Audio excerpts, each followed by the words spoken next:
right, welcome everyone to the show tonight. I am extremely excited for who we have on the show. Extremely excited. Maybe I was a little bit too loud there because I was so excited. Sorry, guys. Tonight, we have with us returning host Kerberos and Adagio Adante. And we have, for the very first time, first scrub-a-dub effing time, EvilSqueegee here with us. Sup? Hope you guys ready to get clean. It's also probably the last time I'll be here. They won't want me back. It's yeah, we're already regretting it. We're already regretting it. It's pretty bad. I mean, to be fair, I don't know what you were expecting. I'd be evil squeegee, like. You know, if you show your penis on camera or something, then I'm going to be pretty upset. Oh, that's not evil. That's not evil. That's just. I think it's evil. I've seen it. All right. You've seen my penis. Why am I always the last person to know this stuff?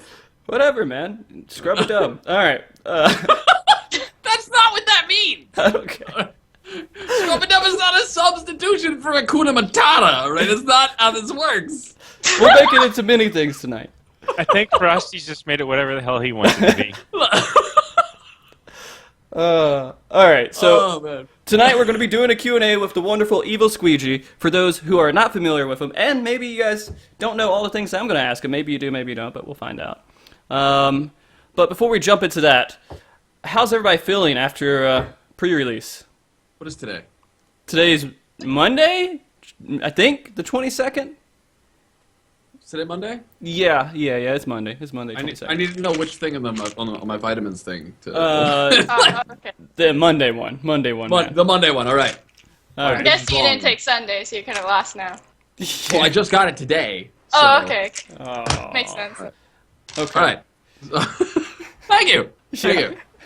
I couldn't have done this before the show. No, of course not. It's wonderful. It's now part of the show. Everyone has to take pills. Kurt, how have you been doing with pre-release? I was pretty tired because I did a 24-hour stream, but I'm doing pretty good. Like, I'm halfway on level 58 to level 59. Excited. Jesus. There's, I say Jesus to that, but there's so many people who are already there at that point. They're already 60 and are already doing stuff. People have already cleared extreme primals, so it is what it is. Well, congratulations on your first 24-hour stream, by the way. Thank you. Yeah, that was rough for me too. But Adagio, how have you been enjoying early release, man? I've been loving it. The crazy thing about Kerr, though, she did a 24-hour stream, and then she came into my stream for like 2 or 3 hours after that. I'm like, hey, you gotta sleep. What are you doing? Thank you for coming over here. Why are you still awake? No, I've been enjoying the crap out of it, though. Yeah, no, like, seriously, when she stopped streaming, I was like, all right, it's time to go to bed. He's like, well, you want to go walk the dogs? You want to... I'm like, are you serious? Come on. I need a regular schedule. It's like 6:30, right? I need to sleep at like 10 or 11. Then what time did you wake up? 8. Uh-huh. I went back to sleep an hour later. Yeah? And then when'd you wake up? 1 p.m. Okay. Nice. That's not That's a regular schedule. There you go. Yeah. Squeegee, how have you been enjoying the early release? Has it been going pretty well for you? You know, I can say it is not what I expected, but it is everything I had hoped for. Okay. That's good, right? Oh, yeah, it was great. Like, I was not crazy enough to do a 24-hour stream. Yeah. So many people were. So many. And it was the launch was smooth. It was great. I've been playing Heavensward stuff. I didn't do any leveling of like classes or whatever. And the only spoilers I have had to suffer were Game of Thrones spoilers in shout chat. Jesus Christ! Yeah, like, people just like, come on. It's like the new Voldemort kills Snape, or Snape kills. No, what was it? Someone. It was the asterisk kills whatever the other dude was. Yeah, exactly. Yeah. And so like, it's pretty goddamn ridiculous. Like, I was expecting people to be, like, coming back in his zones and shouting spoilers like this is the internet. But no, they were shouting, spoilers, Game of Thrones. I was like, what are you doing in here? Like, what is the wrong place? I feel like you made a wrong turn somewhere and didn't show up in the right chat room or something. Yeah. But no, like, it's been pretty awesome. I've had a blast. Yeah. Well, awesome. I've been enjoying it myself. Jesus Christ, I've been leveling the machinist, and that has been a blast going through insta-Qs as a DPS. The only time I had to wait through 30 through 50 was for another DPS.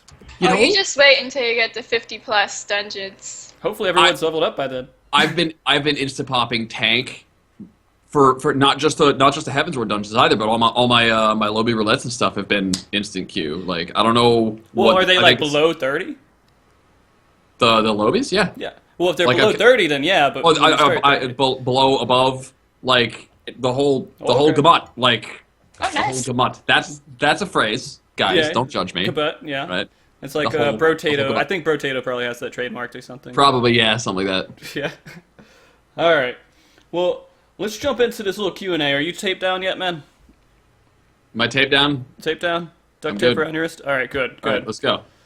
Let's do this. All right, now we're going into something besides Q&A. All right. Moving on to the Q&A. Okay, so... Oh, I'm sorry to say Q&A. Hold on, let me remember. Okay, get something else. We got to put up Yeah. a few things. Yeah. Okay, so I always want to ask a handful of questions that I feel are extremely important for getting to know people who play the game and stream it. First off, what first brought you into Final Fantasy XIV? Like, when did you start? What brought you into the game? And how long have you been playing? Okay, I'm going to give you two answers here. One of which is the legitimate answer, and the other one is the one that I bring up when people are like bragging about how long they've been playing. Okay. I have been playing since the launch of 2.0. Okay. At launch of 2.0, Pukajutsu bought me a copy of the game because we were both hyped for Final Fantasy XIV. Nice.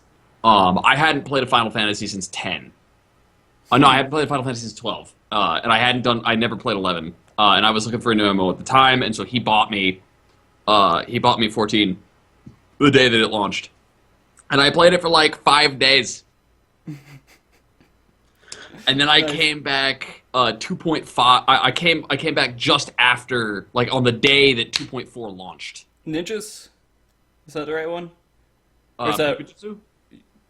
I think that 2.4 was ninjas, right? Oh, I don't know, because like I started playing the day that content had been released, Okay. and because I stopped playing because Pook and his friends had out-leveled me really Right, quick, well, yeah. and I could not quest on my own, and like for a couple of reasons, most of which I wasn't even aware at the time. Like I just don't the Final Fantasy questing stuff is just not interesting to me on a Yeah. general, right? Okay. So I didn't have one to take the place of Pook. Then a couple of, like a year later, when 2.4 hit, bought me a month of time and rolled an entirely new alt just to go through the main storyline with me. Wow. And then we pounded out in like 2 weeks. I was 50. And once I'm level capped, I don't have to quest anymore, so I just play my own. So, And that's how that happened. Are you and Pook like friends outside the game, and like you go drink coffee and stuff together? Or? We never drink coffee together, but Pukajutsu has had the misfortune of being my friend for about 12 years now, or Nice. so I think. Is it I 12? never knew that. Yeah, no, I know Pook from Pook, and I actually met during the international beta test of Maple Story. No. Oh my Jesus Christ. Uh, Kurt knows all about Maple Story. I didn't play it for long, but like I met him and we just hit it off. We've been friends ever since. Nice. Yeah, Pook's an awesome guy. Oh He's an yeah. awesome guy. Pook's an awesome. He's an awesome. I don't know when I use guy like. Maybe. No, I'm pretty. I think you haven't confirmed it yet. That he's a guy. The Pook is a guy. Yeah. I don't know if I'd use the term person. You know, like these general pronouns. Like Are we talking about like deity level, or are we talking about like weird off branch of something? I would have coffee with a deity if it was possible. Okay. I haven't had coffee with Pook. Okay. Mostly because, like, he lives out there, like, way out there. Uh-huh. As we say up in Maine, he's from away. Oh. Nice. Oh, Pook, we love you, man. So the next thing is, I'm always interested in naming and why people pick the certain names they have, and yours is EvilSqueegee, which when I think of is like something like maybe a squeegee that doesn't get the water off a window. So Yeah, we give you that sinister shine, is what I like to think. yeah. So tell me, where did your name come from? How'd you come up with it? Okay, how many Invader Zim fans have you ever met? A good amount. Anyone who's actually ever seen the show. I would Okay, say. the Invader Zim fan that comes to mind is like that 15-year-old right? Like Penguin of Doom XD. Yeah. Where they're so random and they want to meet other random people too, and you want to like grab these teenagers and just shake them to death. So I got irritated. I'm like 16 years old, right? And I got irritated one day because these people were all obsessed with how random they were, and they weren't at all, right? Like you want to talk about throwing your dishwasher into an alternate dimension where people only eat pots and pans. That's random. Moo cow and tacos is not. Right. I was very adamant about this. This was my cause. Okay. And so to be truly random, I opened a dictionary to a random page. And I pointed at evil. I closed the dictionary, I opened it again, I pointed at another random page, I got Squeegee. And I was like, that's my screen name! Like, and that's how I got my name. And I just never changed it, because, you know, it's got that, you know... That pizzazz. Unique. Yeah. Unique. You're like, just, man, no one has EvilSqueegee. You know who EvilSqueegee is. You know what's funny is that somebody does. Do they? YouTube.com/EvilSqueegee is not me. So irritated. Like, oh my god. I just got logged out of the game, by the way. That's pretty awesome. But it's okay. I'll get back in here, guys. We'll just do the keyword. You want secret pro tips? I have been told, I haven't tested it, but I have been told that if you go into crafting stance, it doesn't boot you out for being AFK. I don't know if I have a crafter that can go into crafting stance. I only play real classes, so I wouldn't know. Kerr's like, fuck you. Alright, so let's jump into those real classes you play, man. So what jobs in real classes do you actually play? Okay, well, my job, I'm a streamer. Okay. That's my job. No. Yeah. Warrior is pretty much like everything else is just I dabble, right? But Warrior and I go way back, man. Like, I've been playing Warrior since launch, right? Like, for 5 minutes. 5 minutes. 5 minutes. No, I play Warrior. Like, in any MMO that I can be a tank, I'm the tank! And when I sat down, Pook was wise enough to recommend to me the class that wasn't 1-2-3, because I would defenstrate myself in boredom. Right. So we're talking about Paladin here, right? Just make sure. Yeah, Paladin. Yeah. Son of a bitch. It's okay. It's 3.0. They're going to be a different beast now. We're all right. Hey, I got nothing against Paladin. I just don't like. I actually recently discovered, you know how people like you play Paladin if you don't know how to tank, or play Paladin if you're boring, right? Instead, the way I've actually started explaining it to people is play Paladin if you play on controller. Right. Warrior is super keybind heavy, and Paladin is not. It's easier to play on a fucking controller, like. Which, it's not my fault you didn't play the real man's class, all right? Yeah, dude? sorry, we need to get Xeno back on here. See you, Dutch. Just kidding. I'm really interested. I'm actually, my first tank, I plan to level up a Paladin because I think that the whole in-game stuff's going to be kind of interesting for them. They kind of get in this nice little more unique world, and, you know, Dark Knight and, like, Warrior, I feel like everyone wants to DPS as hard as you can, but Paladins now are like, I'm going to defend the fuck out of you. I'm gonna defend the fuck out of you. Yeah. All right. So this question everybody asking. This doesn't matter if they come into your stream or whatever. You're gonna hear this all the time. And so let's just get it out of the way. What server do you play on? I play on Behemoth. Behemoth. All right. With the billion other streamers who play on Behemoth. I actually moved to Behemoth. Like, I started on Marlboro, which is where Pukajutsu plays. And when I picked up the time slot that I play in every morning, like the FC, which is an amazing bunch of people, who are not at all awake when I'm playing, ever. Yeah. So I moved my main over to Behemoth because that's where the community that had been watching me was. So that's where I went. So that's good. That's all right. God, I don't know. Like, if you had to recommend a server to somebody, who would be Behemoth? I would recommend Behemoth because it's the only server that I have the experience to recommend. I could recommend Marlboro, but because I'm a nice person, I don't do that to new people. Ouch. Nice. All right. So let's talk about why you play the game and kind of what keeps you in there. What currently would you say is the favorite aspect of the game that you have that keeps you running with it? Like, you would be really upset if it was gone. I never thought I would ever say this about an MMO. Okay. Ever. But currently, the story. The story.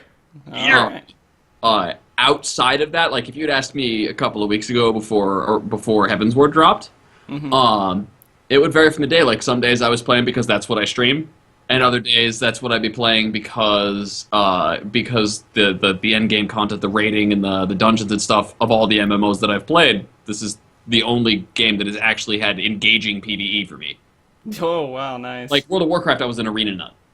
Well, WoW had a kind of a story to it, and I think that it just got ridiculous after a while. After Lich King, you're just like... Warcraft, like the Warcraft franchise and setting had a story, but World of Warcraft didn't really have a story of its own. Not the same way that Final Fantasy does, right? But like a couple of weeks ago, it was more like the Warcraft raids and the Warcraft dungeons. It was just right? Exactly. Whereas you walk into turn 9, it is going to kick your ass unless you play. Yeah. Like I really like that. Well, we'll see how all that stuff works out when Alexander comes out, since they're doing a different level subbing. And yep, I'm going to be so disappointed in Alexander Normal, and then I'm going to be so happy with Savage. That's probably what's going to happen. All right, so if there was something that was going to make you not want to play the game anymore, and something that you would change, what would that be? Something that if I was going to change it to like change it for the better? Yeah, for you. Yeah, if I was going to change it for the better, I would give PvP a heavy-duty overhaul. Right. I would build PvP into being more of a strategic exchange of cooldowns. Okay. I mean, give it some depth. Yeah, I mean, there's just so much that could be done with it, but it seems like it'd be impossible to actually go in there and do an overhaul. Like, they would have to delay at least one patch to do it. You know what I would actually recommend they do? It was what DCUO did. They had a special PvP mode called I think it was the Iconics Arena. Yeah. And instead of taking your character in, you would pick a character that was pre-built. Like you would pick Harley Quinn or the Huntress or whatever, and you would go in and it was all pre-balanced, and it was all very much like you didn't have to worry about like you could design just this and it didn't impact the rest of their PvE decisions. Right. Like picking the warrior or picking the dragoon instead of bringing yours in would be a good start, because then you could do whatever the hell you wanted with those characters and those rules in that arena without having to impact everything else. Yeah, that would be a great idea. The biggest thing I would change is I would give PvP some depth, because I really miss PvP. I hope that when the changes come out in like a month or so, it's actually going to be like drawing everybody in, and it's going to be amazing. There's no way to know right now, to my knowledge, like how extensively the stuff that they added from 50 to 60 is going to impact stuff, because PvP at 60 is going to be a whole different beast. Oh yeah, pushback is God, it's going to to be great. I'm going to roll Machinist, and I'm going to just like drop CC on everybody and pretend I'm a hunter. Like yeah, exactly. That's what I feel like almost, is that I'm a hunter with it. So yep. All right. So, outside of Final Fantasy XIV, do you play any other games? I play, I do a lot of tabletop role-playing on the regular. Like, I'll dabble here or there. I recently grabbed GTA 5, and I've been dying to play that for months, but I haven't had the time to play it yet. But I do a lot of role-playing stuff, like Dungeons & Dragons. We do World of Darkness stuff every Saturday on stream, and then I've got a Sunday game that I've been playing for a year and a half. But that's what I do with my time. D&D, it's so interesting to actually hear, like, people still playing that game for so long. It's never going to go away. Like, I used to play it when I was... Like, it's one game, and a lot of times you'll be talking to somebody who's part of the hobby who will just use that one game to communicate, kind of like, Xerox, right, or Kleenex. It's a tissue, it's a copy machine, but the brand name that everybody recognizes is that. Exactly. Right? Like, I haven't played D&D in a long time, but I do games that, as far as anybody who's not part of the hobby is concerned, like D&D is the simplest way to say it.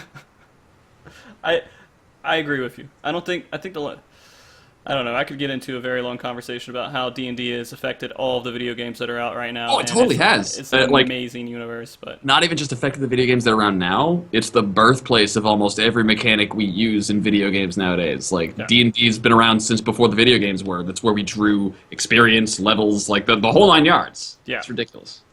All right, so let's get into your streaming, and I kind of want to ask, real quick, what got you into streaming? Oh. I don't remember. You just kind of got up one day and you're just like, I'm doing it. On the whole, like, as far as the channel that I have now, that was like the Scrubvolution and all that. That was, again, Pukajutsu. He was doing a daily stream, and I decided that I've been wanting to actually take my streaming seriously for a long time, and that was my opportunity to really start doing so. But before that, like, God, I don't remember. I was playing. I think Saints Row 2 was new when I started streaming. Mm-hmm. I was over on live streams, and I was just fun. Like, it made single player games something that I was willing to spend time doing. Right.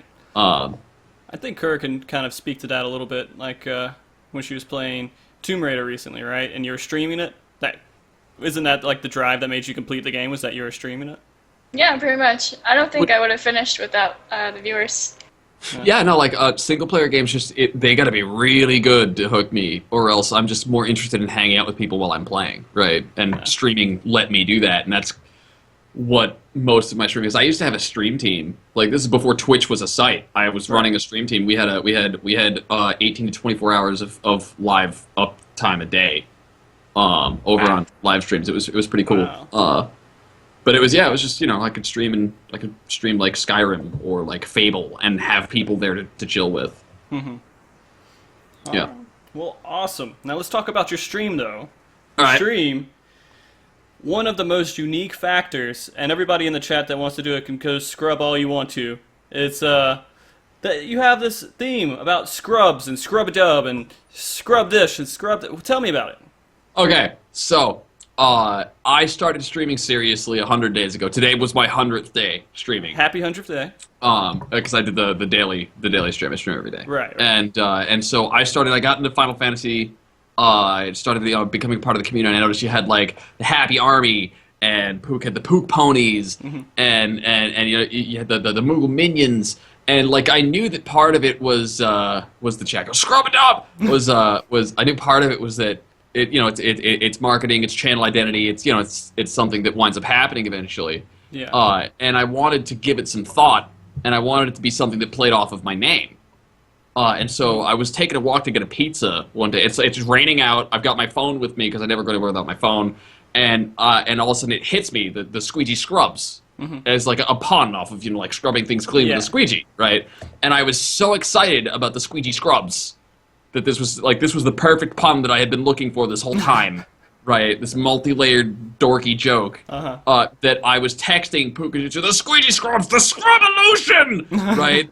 And I almost got hit by a car, like, because I was so intent. It's like raining out, like a dramatic movie scene, only me and my phone. Don't text while driving, man. Don't text while walking either. Yeah, don't text while walking.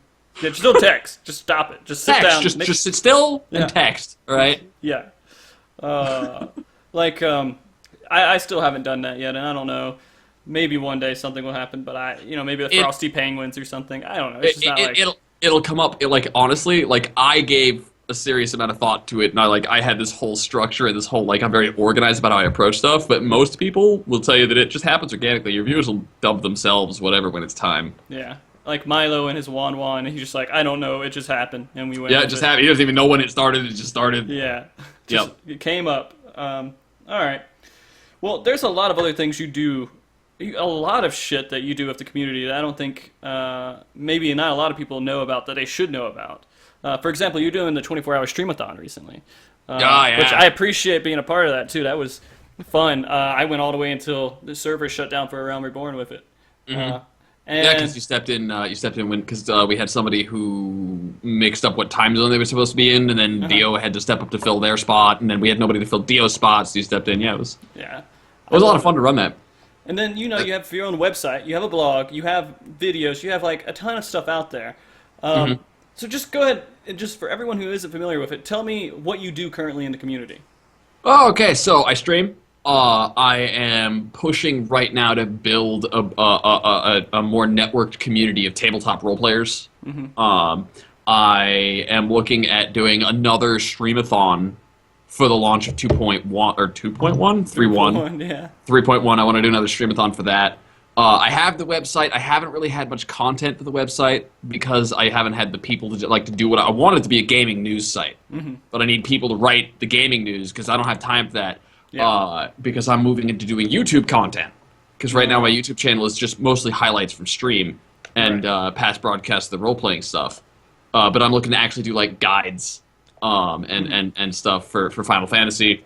And then, God, what else do I do? Like, I try and get involved whenever there's a big thing going through the Final Fantasy community itself to do stuff. Like the Streamathon thing isn't something that I'm doing.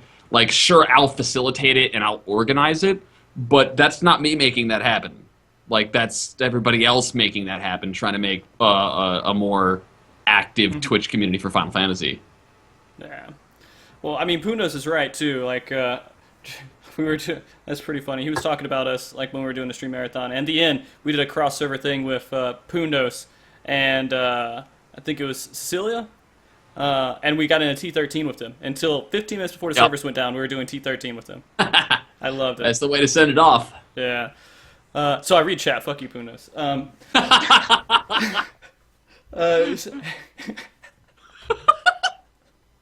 right, and so for the players, and you kind of described yourself pretty well there. But if you're going to say, "Hey, this person doesn't know me," describe yourself as a streamer to them real quick. I'm EvilSqueegee. I do Final Fantasy XIV content every morning, and I do tabletop role playing every weekend. My whole thing is that I show up and stream, and the scrubs come and hang out, and it's about the scrubs. Yeah, about That's the scrubs, man. the Scrubvolution is a community. It's a movement. Gotta get that shit clean. Yep. All right. Serious. Can't have dirty shit. We can't have dirty shit. It's not supposed to be dirty. Nope. All right, so we are at the point of viewer questions here. Adagio, you want to take it away? Yeah, so far we got one serious question. I'll go ahead and throw that up first, and then a few troll questions. Of course. Pundos wants to know what you're going to do for your day 200 stream, Evil.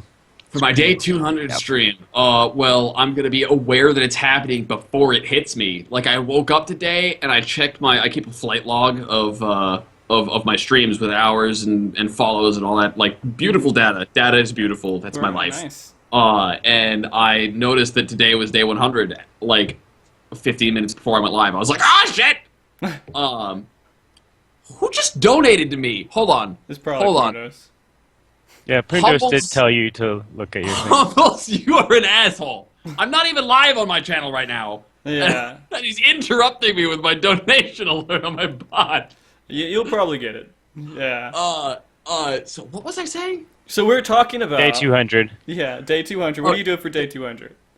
I have no idea because I owe the scrubs right now a 12-hour stream in an Alice in Wonderland costume.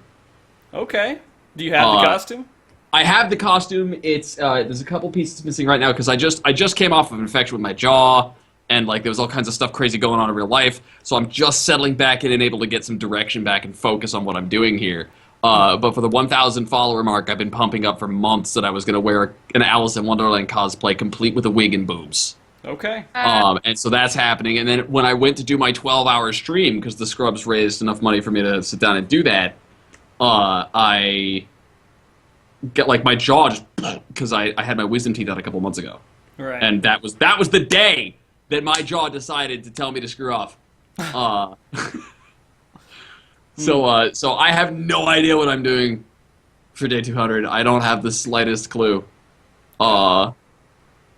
It's going to be double whatever you do, at least, right? Yeah, maybe I will wear 2 Alice cosplays at the same time. That'll be toasty. Be real hot. Yep. All right. Anyways, I don't really understand this question, so I'll just throw it out there. I'm sure it's probably something between you and Pook. He said, what is it like to have normal dude legs, and how do they aid you in questing in Ishgard? Okay, the normal dude leg things, it was a conversation we were having with somebody, right? And they were insisting that somebody had sexy legs. Somebody somewhere in this conversation had really sexy legs, and either Pook or me piped up with like, I don't know, I only have normal dude legs. Right, and there was that's all I remember. Like, normal dude legs is a thing we throw around, and I don't even remember where it started anymore. Like, I think that was it. What was the second half of that question? And how does it help you progress in Ishgard? Or how's it help you? Okay, it's important. Okay, so it's important that you be acquainted, all right, with your normal dude legs, Yep. all right, and your bare feet, all right. Duty. This you gotta have your normal dude legs because you have to be able to make your way to the fucking aether currents Jesus before Christ. you're allowed to fly. All right. So if you don't have normal dude legs, you're never gonna fly because Square is a jerk. Oh. And I can't. I'm gonna. This dish I'm gonna throw this dish over these Aether Currents. All right. Oh. I'm not careful. I hate fucking Aether Currents. We'll get into it. We'll pound away at it. Oh baby. Yeah. So, Adagio, this is. Go ahead. What? No, what were you No, saying? I was going to say, Punos had a question I think that we should all kind of answer. We'll just go directly to Squeegee, and then we'll go afterwards, since it's mainly for him. Punos wants to know, what is your / playtime, Squeegee? My / playtime. Is there a way I can find out? Yeah. Yeah, type / playtime into your chat, and it tells you now. Yeah. Oh, really? Well, since he doesn't know, I'm going to go ahead and answer. Mine was 111 days so far, so. Nice. Let me see if I can log in and find out while we're doing this. Sure. Mine is 137 days and 12 hours. Nice. An authentication error occurred. Oh no! No longer your I was just account. about to tell hacked. the entire stream about how flawless this launch has gone, Final Fantasy, and now you fuck up. And then, well, mine's 105 days, I think. So I'm the new kid, apparently. I don't think I have that many. Yeah, you probably don't. I don't. Since you started probably seriously playing in October, I would think, because that's around the time at one point. that people Somewhere came around out. there, yeah, like something. Like I can't have that much because I only play like since Heavensward came out. When I'm really going hard on Final Fantasy, I'm running maybe 5-6 hours a day of game time max. Nice. I'm probably doing less or the same. Like, I haven't been able to do the crazy all the time leveling stuff, maxing out, which I wish I could have done, but that's just how life rolls. What are Way to bring the show to a grinding halt, Pindos, with your question. yeah. Okay. Well, let's ask a couple more questions here, Adagio, while we're waiting on that. I'm sure. Woo Kid says, when did he adopt that beautiful shit? I guess it's blocked out. Into his welcome, and who are the top streamers to watch? Beautiful motherfucker. God There you damn go. it, Humbles. No, that's who kid. I'm not even gonna That's- look to see who that was. I know it was Oh, Humbles. I gotcha. Humbles, like, We can go into all that after the show. We'll go into all that after the show. the beautiful motherfucker thing is when somebody hits the follow button, I go on this fucking rant, right? Yeah. I'm like, hey, beautiful motherfucker. And I started doing that. I don't remember when I started doing that because I remember I saw, there was the Wans, and they're like, most people were just like, hey, thank you for the follow. Mm-hmm. That's what most streamers do. Is they just say, hey, thank you for the follow. And I remember thinking to myself, this is an opportunity, because when I was watching Milo stream for the first time, he got a follow, and he got like up on his chair, was doing a waggly dance. What the fuck? I was like, holy shit, that's what he does for a follow? And I hit the follow button. Yeah. Right? And I was like, damn, I need something like that that'll make somebody be like, I bet you I can make him do something. And so I just called somebody a beautiful motherfucker because it was just something that fell on my face one day. Mm-hmm. It wasn't something I had specifically designed for that purpose, but then I said it the second time. And then I said it the third time, and then I was shouting and yelling it eventually. Like, it just kind of happened. Okay. / played or playtime? Playtime. Playtime. Yeah. 42 days. 42 19 days. hours. Noob. All right. Adagio, I think we got time for one more question. All right, we just got asked from Buddy, what's his name? Squeegee, when are you dressing up as Alice? Did I miss that? You did not miss that yet. It is going to be happening soon. I don't have an exact time yet, but the Alice cosplay will be something like, once I've got it settled, I'll be giving it like 3 days of hype ahead of time, so there will be no way you can miss it. Right. All right. All right, and we're not completely done with questions. Just for now, we'll jump back into those. So keep asking questions as the show's going on, and we'll answer them near the end of the show. That way Adagio can be relevant to something. Yeah, exactly. Yeah. That doesn't matter. I'm not relevant to anything. Oh. I'm just here. Oh. I'm just this random person that's sitting here. So people are like, what the fuck is that guy doing? I got some Nothing. clean I'm answers nothing. for you, man. It's all right. That one was Pundos. I have to comment because, like, you know what? My bot plays the sound even when I'm not live. Right. And so Britney Spears is yelling at me to get to work, bitch, every time one of these assholes donates. Oh, well, we'll get your donations in. We'll get to that like at the end of the show or something. Here we go. Let's go. Yeah. Let's go into. I'm just letting you know so that you know that I can't hear you you freak when out? Britney Spears is yelling at me. Yeah, I'll be like, bleh! Or whatever. Okay, I'll appreciate the bless. Yeah, okay. Okay. All right. So, going into a little bit of news. This is kind of news. This is all kind of revolved around Heavensward. But there's a few interesting tidbits with the patch notes that kind of might have gone unnoticed. Maybe they didn't go unnoticed. But just things that I noticed that would be interesting to at least bring up. And I'm going to go ahead and copy paste here the patch notes, the full patch notes, in case anyone wants to look at them too. There's 2 points. One is everyone, we were all like, what the fuck am I going to do with inventory? I'm going to run out of space. I don't know what to do. And then Square Enix said, we're going to let you do 8 retainers now, but they're all going to have to be behind a paywall. So my question is, how do you guys feel about them offering more inventory, but making everybody pay for it? You know what? I'm actually kind of pissed off about this, really. I'm fine that they give you more retainers. That's fine and great. I'm just kind of mad that they stuck it behind a fucking paywall. Right. Why do these people get to buy up to fucking 8 retainers, and they can't even give regular players 1? I mean, seriously, what is with that shit? Both of my retainers are full already. I could throw a bunch of shit out, but, like, why can't we get 1? Just 1. Come on. Seriously?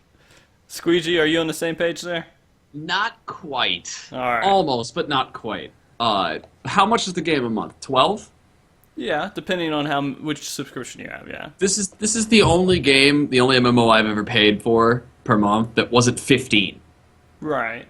So if I'm still underneath that $15 a month mark, I'm still like under my expected payout for an MMO. Okay.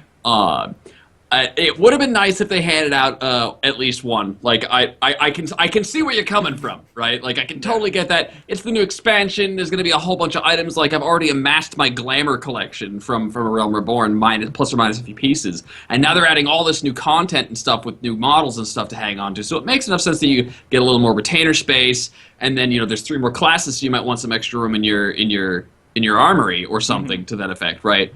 But in the long run, when I didn't even notice, like that's how little it phased me. Like I was like, blah blah, every retainers, paywall, whatever, blah blah blah. Like because until it peaks up over that $15 a month mark, I'm already saying this game is worth more to me than a World of Warcraft subscription. Yeah. And even with that paywall, the fucking bug. Even with the paywall, it's still. I'm still paying less than I would for a WoW subscription and getting more than I would want from $15 a month for WoW. So as far as I'm concerned, I'm still getting my money's worth. But I can totally see where people, if something comes out, anything being extra money tacked on a subscription, like generally, like people are just going to react poorly to money for stuff. But I don't feel like they're out of line for it. Like the inventory is what every pay-to-play MMO model nails you on. Like, I don't know if you guys have ever played any Turbine MMOs, but Lotro and DDO are inventory management hell, and you can buy extra inventory space. Nice. Kerr, what are your thoughts on it?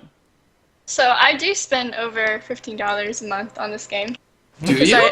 Yes, because I have like this subscription that's like $14.99, and then add that with 1 retainer, that's like $16. What's the $14.99 for? You get extra characters on the server, I think. Yeah. Oh, Yes, the okay, next yeah. subscription. Yeah. Yeah, okay, no, that's fair. But I mean, like, just 1 retainer, I feel like is all I really need. They're like squeaking. I don't even know. Yeah, that was like the weirdest noise I've ever heard a dog make. Like, I promise it's not me. The surprise is they don't have squeaky toys. Yeah, that's just it. That's just the noise they make. Yeah. But yeah, I found like just 1 retainer sufficient. Like I really don't need like 3 extra retainers. 1 is fine, and it holds everything that I've gotten so far in the game. I am a dress-up Barbie doll hoe bag when it comes to MMOs. Like, I collect outfits, and 1 retainer is not enough. Right. But that's, again, like, I don't need that to I'm not, like, at a disadvantage from another player if I don't take it, so the fact that they put it behind a paywall is less concerning. Yeah. Well, I mean, we had a couple comments on it. One is, we want more inventory backpack space instead of more retainers. Just more room to put stuff in backpacks.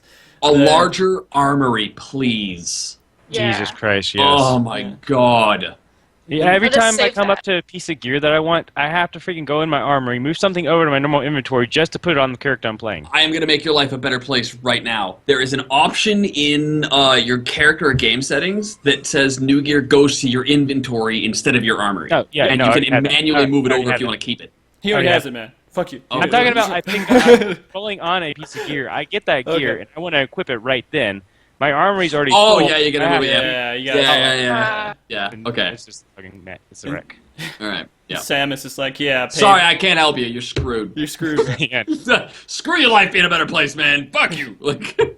Samus is like, Square is kind of taking advantage of people's lack of organization, which I wouldn't say is completely true because people can be very organized with every single item in the game in their inventory and still not have enough space. So, I mean, some people who love glamour, like Squeegee, then you're going to be kind of fucked either way.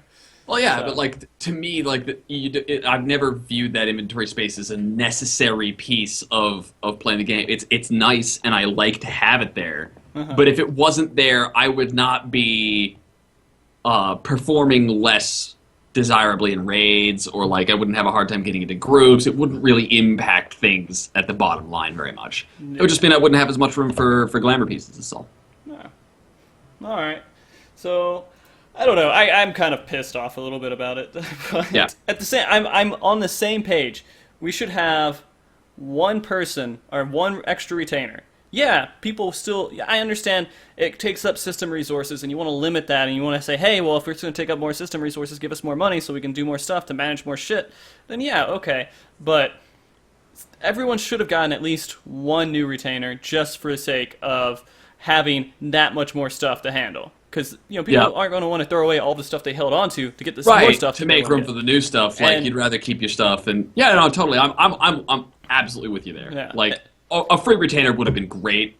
And then but there's, some people who are like, man, I don't know if I can make subscription because that's how limited they are with their funds. They got the game and they're going, and they're like, paying an extra $2 might actually be a big deal for them. So yeah, no, like totally. all right. Well, the other part about that, in the patch notes that I kind of saw that stuck out to me a little bit, was that free trial accounts can no longer send friend requests, which, thank fucking God, I am so tired of seeing WGT. It's the best thing in the world, and I have definitely noticed a difference in that. I mean, is there any reason they should have kept that in the game? No. If somebody picks up a free trial, right, and they want to be friended by somebody else, ask them to friend you. Right. Receive friend quests? Yes. Send them? Nah. Yeah. And overall, though, I mean, RMT is kind of went to a standstill almost, because people are going in and they don't have, the RMT guys don't have Heavensward yet. And I mean, you have to have Heavensward to go out and do all that crazy shit, right? Well, I don't know. Maybe I'm misunderstanding it. Go ahead. I got 3 Gil spam requests today in the Heavensward areas. Did you? I did.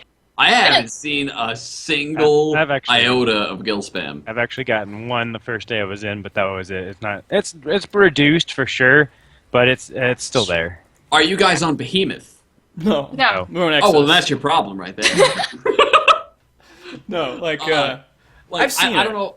I don't know how Marlboro is because I don't play Marlboro right now. But like Marlboro, I was getting at least one Gil spam message every 30 seconds to 45 seconds. It was nasty bad. Like I couldn't read chat because it was just nonstop ads. And then Behemoth didn't have that problem because they got limited character creation. I still get message every now and then. I haven't seen one since Heavensward launched though. I think I've seen a few, but that's usually leveling up, I guess, in the old gear content or old content and everything with Machinist. But I don't know. I feel like there's definitely a couple of things that they've done right to go with this, and I think maybe the expansion will create this big paywall, but they're going to come back.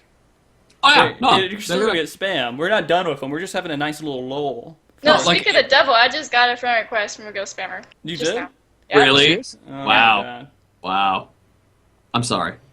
That is the worst. Just take this moment to feel popular. You're one of the only people who's getting those friend requests right now. Ah, They yes. really need your attention right now, right?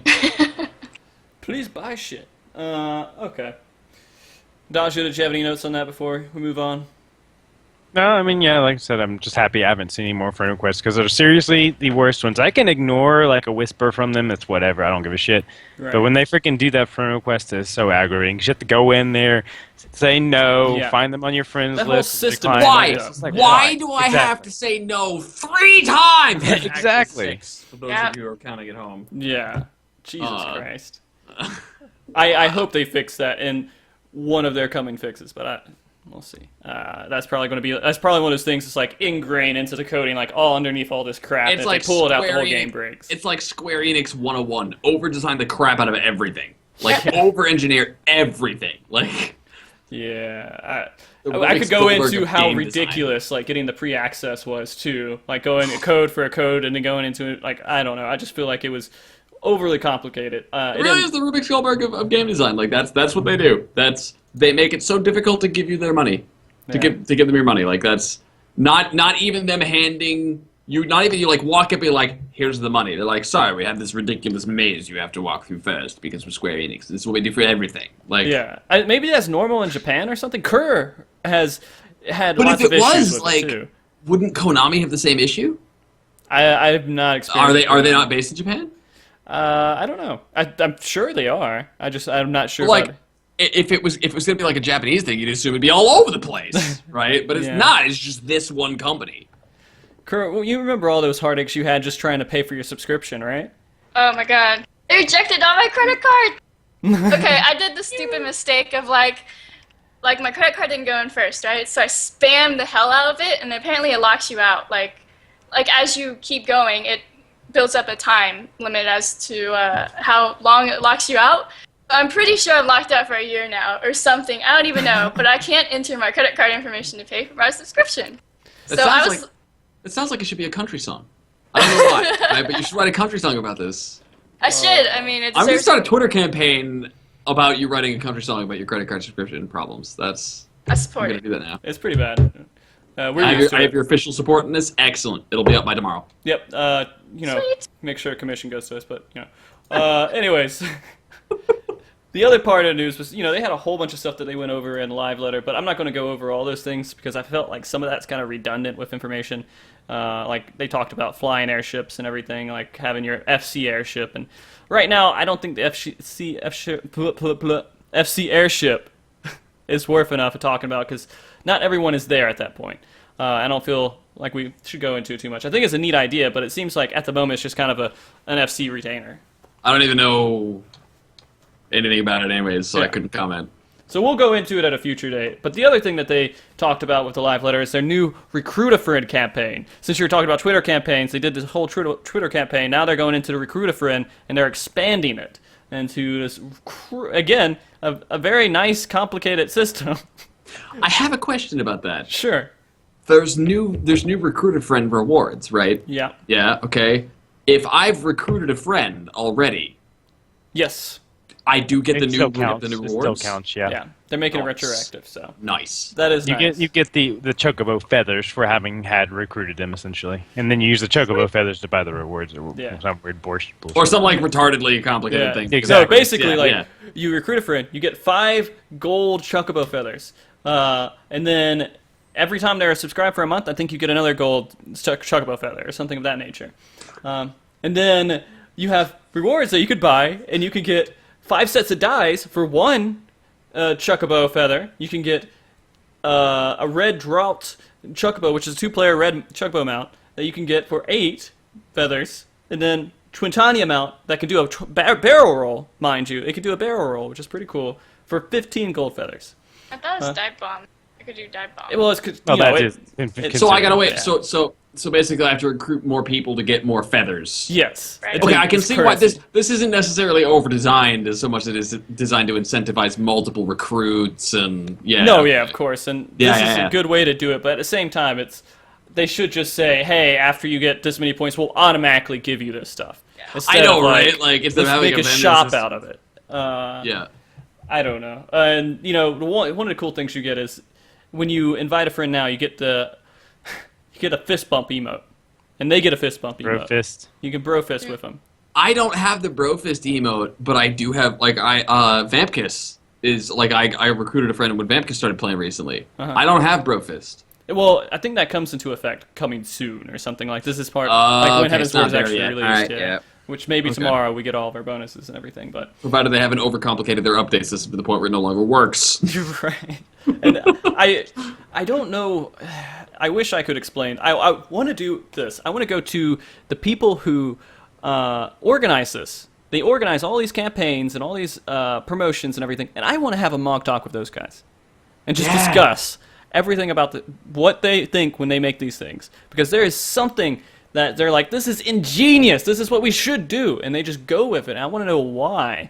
What is wrong with you No. that you wouldn't do this? Maybe they don't have a team. Maybe it's one of their programmers like, try this. Oh, well, you know what? I think I can think a few more steps ahead. I'm a programmer. Let's do this and this, and then we can make a unique system. And it's cool, and everyone will recognize Square Enix confusion.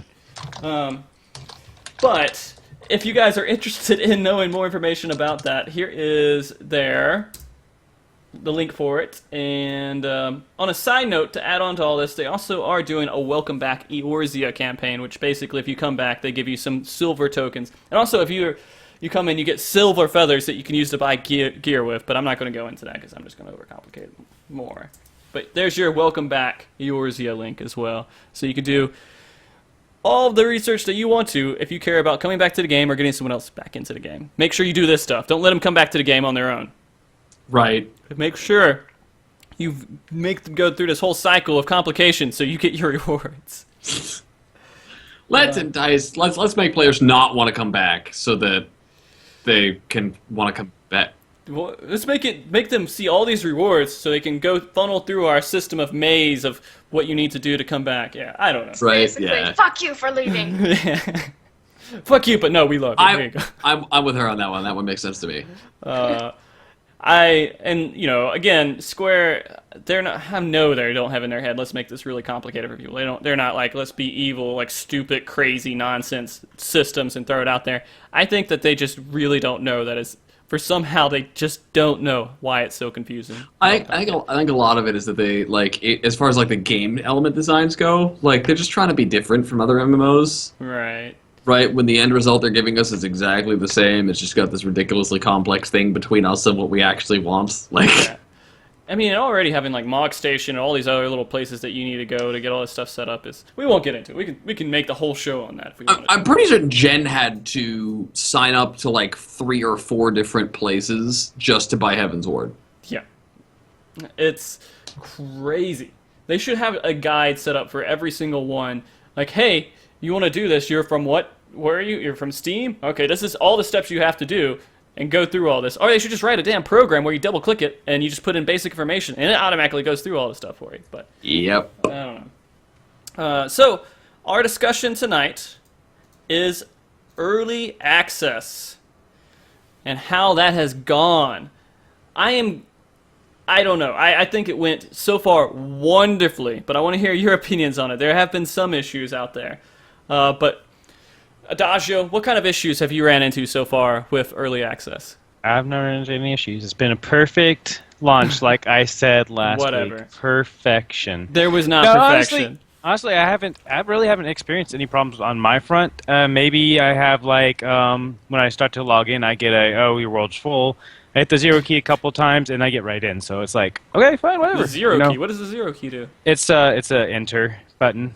If you spam the 0 key, you're essentially hitting enter, and it's just really fast to click through menus like that. I just sit there and wait for it to let me in. I don't know. No. You because you're stuck there, so you have to hit enter to click out, and you hit enter to select your character name to start back in, and you hit enter for yes. So you just hit 0 key over and over and over again. Why do you get keep it logging in and try to get into? Why don't you just let it log you in? Because it doesn't ever let me log in that way. When it says you're waiting in queue? And I've this is the sat guy there, who's saying that it I've- was a flawless launch. I just No, wanted this to is know. this has been since 2.0 launch.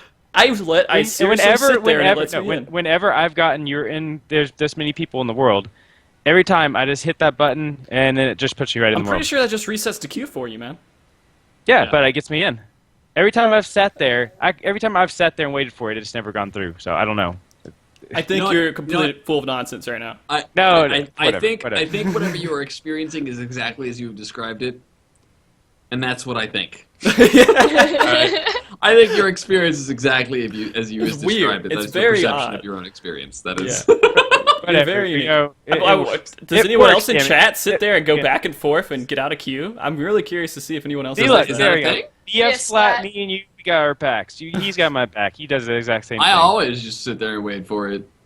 That's so goofy. And I don't have to spend all that energy hitting the 0 button. It's way more efficient that way. Like, go get a Coke or something, man. Go get a cup of make a water. sandwich. Like, look at all these people. They know what I'm saying. Get the fuck off me, There's bitches. like 2 people. Get off of Two me. people. 3 people. 3, 4. All right. People at least know what you're saying.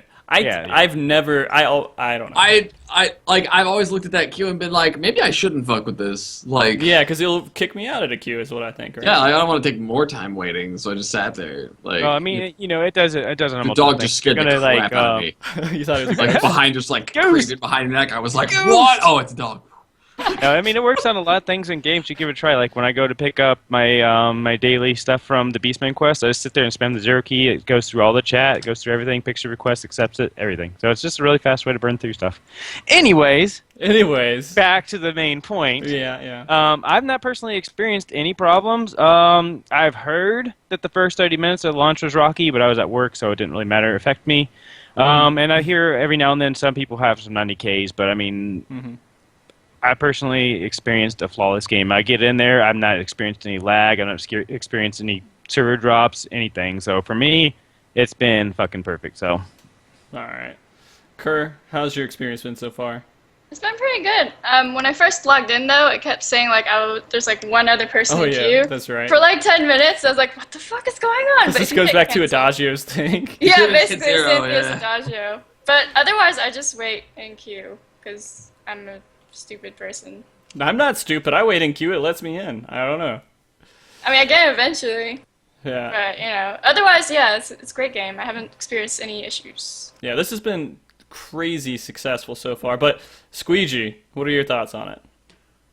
The only thing that has gone wrong for me at all has been I had a display drivers crash, which I can't even pin on Final Fantasy. I've had to wait in queue for no more than 12 players at a time. I've had to wait in queue almost every time I logged in, usually for like 5 to 8 people. But I've had no lag, no disconnect issues, nothing. It has been absolutely flawless. Yeah, this has been absolutely ridiculous too. And Dark Aeon has a statement too. He yeah, thinks just pick that up. Gosh. I picked it up. Damn it, it's mine. Okay, it's yours. You can go ahead and go run with it, Adagio. Yeah, at Dark Aeon says, do you expect any problems for lunch tomorrow? Because it is launch, the population is going to increase. Yes. I don't think so. I think it's going to be perfect. I agree with times will go Frosty, up. actually. I agree with Frosty, actually. I think anybody... I don't know exactly how many people are going to be hitting... How much population increase are you expecting here? Anybody that's really into this game and has already got Heavensward is already in early access. Maybe there's a few people here or there, but, I mean, I'm figuring most of the population's already in there. Yeah. I don't know. I think that the next couple of days you'll see a lot of people that didn't want to spend the extra money for collectors. Like they didn't think that the digital swag was worth their extra $20, or they didn't want to get they didn't want to spend all that extra money on it, but they still wanted to play. I think there's be a large population increase. I hope there's a large population increase. You don't have to spend extra money to get early access. Yeah, don't you just get early access for pre-order? You can pre-order the pre-order. normal edition. Oh, I didn't know that. So it's weird. It's like if you wanted to play this game, technically the real start date was Friday, and so anyone who is waiting until standard release is maybe clueless with how the whole system works. The only reason I could Which is easy to have happen when it's superly complicated and over-designed. The only reason I could figure anybody would be waiting for that is that if they're going to go pick up a physical box, and they just didn't pre-order it for some reason. That's the only reason. Can't forget Max though. Max starts tomorrow, according to Step. Oh, does Max start? Okay, yeah, well, that's right. I get a little. But I don't think that it's going to kill the servers. No, maybe. No, okay, so when I say that I'm pretty certain it's going to crap out, is because it's an expansion launch for an MMO. Right. I've been through enough of these to have absolutely zero faith in server stability for at least 6 to 12 hours of launch. Who here played D3 when it launched? Yeah, of course. Diablo 3. All right, yeah. that is my standard experience with every MMO launch ever. That's So I'm assuming it'll be bad, and when it's not, I'll be able to sing the high praises of Square Enix for being the exception. Yeah. Our queues, Sam was kind of brought up a point too. It's like queues are based on data centers and not actual servers. Is that true, or is that just... I don't know. That's an interesting I don't point. actually know how that works. It wouldn't work. It can't work like that. It might. I mean, technically you can still play with people in your same data center. That's who you queue with. Yeah, that's who you queue with for dungeons. But when you log into your world, you're logging into your world, and that's when the queue kicks up. It doesn't wait for you to get in to find out where your character is. Like if it was going to be a data center queue, I would think that the queue would be when you connected to the data center in order to see your character. Yeah. I would think. I could be wrong. I could be full of shit. This is Yeah. this is my coding and game engineering face, guys. Yeah. I know what I'm talking about. Oh my gosh. And the queues have been like nothing, I think, so far. I've been able to get into the game, I think, almost immediately. Like, seriously, the longest wait I think I've had was maybe a minute. Yep. And so I don't know how they pulled this off with all of our expectations, like, in the dirt. Like, I expected so many horrible things to happen. But I called it. You almost called it. It was not 100%. You were claiming 100%. It's like maybe For 90, me, 95. I called it. Okay. For That's you. all that matters. You can go pat yourself on the back. Or right now. you. That's your neck. That's your neck. That's That's your your shoulder. That's your other shoulder. Can't even get that right at Dodge. Here's the back. I'm right here. brushing your Right. shit off my shoulders right there, okay? Okay. You just went into your own little thing. I got you. I got you. It's all right. You do you. You do you. Oh my god. All right, so I know one of the factors that has helped with this has been the auto logout, which we've seen already happen to me a few times here. After 30 minutes, it kicks you out of the game. It's really weird that they don't have this in all the time, and I know. Yeah, it just The doesn't make number any of sense. times I woken up and been like, why am I still in front of the guild house? What happened? Like, Yeah. I mean, I imagine it's definitely those people who are ahead of me in the queue are getting in because people get automatically logged out. Yep. And I think that's the only real reason I'm getting in, so I'm glad they put it in place. But I guess my initial question is, has anyone had any issues where you're like, I can't believe they put this in, it's pissed me off? Are you guys upset about it in any way? Me? Honestly? No, because I don't ever go AFK for any extended period of times. If I'm logged in, I'm playing. This has not affected me one iota. I mean, I just don't go AFK for an extended period of time, so it's not logged me out. It's whatever for me. Okay. Yeah. In fact, it actually probably even helps me because the people that are going AFK get kicked out, and I can get in my server easier. So Yeah. I mean, if you Squeegee? really No. don't. Kerr, go. Sorry. No, it's I fine. mean, Squeegee, Charlie please took go your ahead. thunder there. all right, first off, you put Kerr in my box, and now she's speaking for Squeegee. I think she just wants to be a guy. You might want to watch. No, out. go ahead. Go ahead. Seriously. You had something to say. Say it. We're Speak. going to stop interrupting you, I swear. Alright. I mean, like, if you really want AFK and you don't want to get logged out, just auto run. Like, Fuzzy doesn't Bunny work. did that. Really? Because he did I just that. got logged out. Or she did that, went to work, came back, and he was still logged in. I don't know. Does not Oh, work see- for me. The reason I like this is because they didn't have that feature in 2.0 launch, and nobody could get into the fucking servers because people were just standing around AFK. This feature lets people able to get into the game. It's working as intended. If not, we would not be able to log in as easily as I've been able to log in. Have you all had problems logging in? Probably not, No. because they are kicking people off that are AFK. I think they learned from their 2.0 launch, and I gotta give it to them. They learned. That 2.0 launch. Should they keep it in the game for just ever, or is there any reason why they should not leave it in the game? And Squeegee, what do you think, man? I haven't had any problems with it because, again, like I'm logged in, I'm playing. Like and like it lets me be lazy. I just be like, whatever. I forgot to come back to the computer when I made lunch. Log me out. Cool, right? Like, Exactly. but like, leaving it in wouldn't faze me. I mean, there's the occasional scenario like when I shut down a stream where I intend to finish the dungeon I'm in or whatever, right? But like running we do the script right at the end of the show, or like go handle this, that, and the other thing, and then I come back down and suddenly I tab back in and I'm gone. That happened to me once because that feature exists in duties, Right. regardless. Yeah, 10 minutes you get kicked out. 10 minutes you get booted out, but like I don't know, whatever, leave it in. I don't care. It doesn't faze me. Kerr, is there any opposition to why they shouldn't leave it in the game? No, I think they should leave it. Have you guys seen those bots that AFK and then they're like mining or doing botany or whatever? Yeah, but they're mining and doing botany, so it wouldn't kick them out, right? I don't think it would. I don't But know. they still have the AFK symbol on their head, right? I don't. You Can can, you you leave can it on? manually put that up there. Yeah, you can just Oh, you tell it to can? put it up there. Yeah. I didn't know that. Oh my god, hold on. Yeah, like I don't know. There might be a way that you can stop. I think bots are just going to be active no matter what with it, though. Oh, you can. We I learned take something that today. back. All right. So now, do you think should they take it out, leave it in? Does that change your opinion at all, Kerr? I think leave it in. It's still not that hard to get back in. Yeah. Like you guys The said. only, Like the only if you're time I AFK would. if you could just Yep. sit there for AFK for more than half an hour, then you should get booted. Like, Right. go ahead. Sorry, I dodged you. No, it's fine. The only time I ever had a problem with this would be like tonight. I didn't even bother logging the game because I'm not going to be playing it. I'm going to be on this show, and it kicked me out anyway, so I didn't see a point. That'd be the only reason I have a problem with it. Yeah. They can keep it in there. I don't care. I mean, it's whatever. Now, the only thing that I will say that is a negative thing for having it in there is sometimes Final Fantasy XIV doesn't have the biggest population of active players that are currently online. That population goes up when people are AFK sitting around. So if this game starts to get a little bit slower with its population and you have tons of people still able to get in the game and people are AFKing around, the game seems a little bit more active, right? Right. Is that But- is that a? I mean, that's a marketing tool, right? That's the thing for marketing. So people come in, they're like, oh, I see other players in the game. But if you get to the Right. point to where they don't see other players in the game, then maybe they're less encouraged to keep playing. Even though the players aren't doing anything, they're there, right? But the player base is growing right now, isn't it? Right now, Like, yeah. we're in a big boom.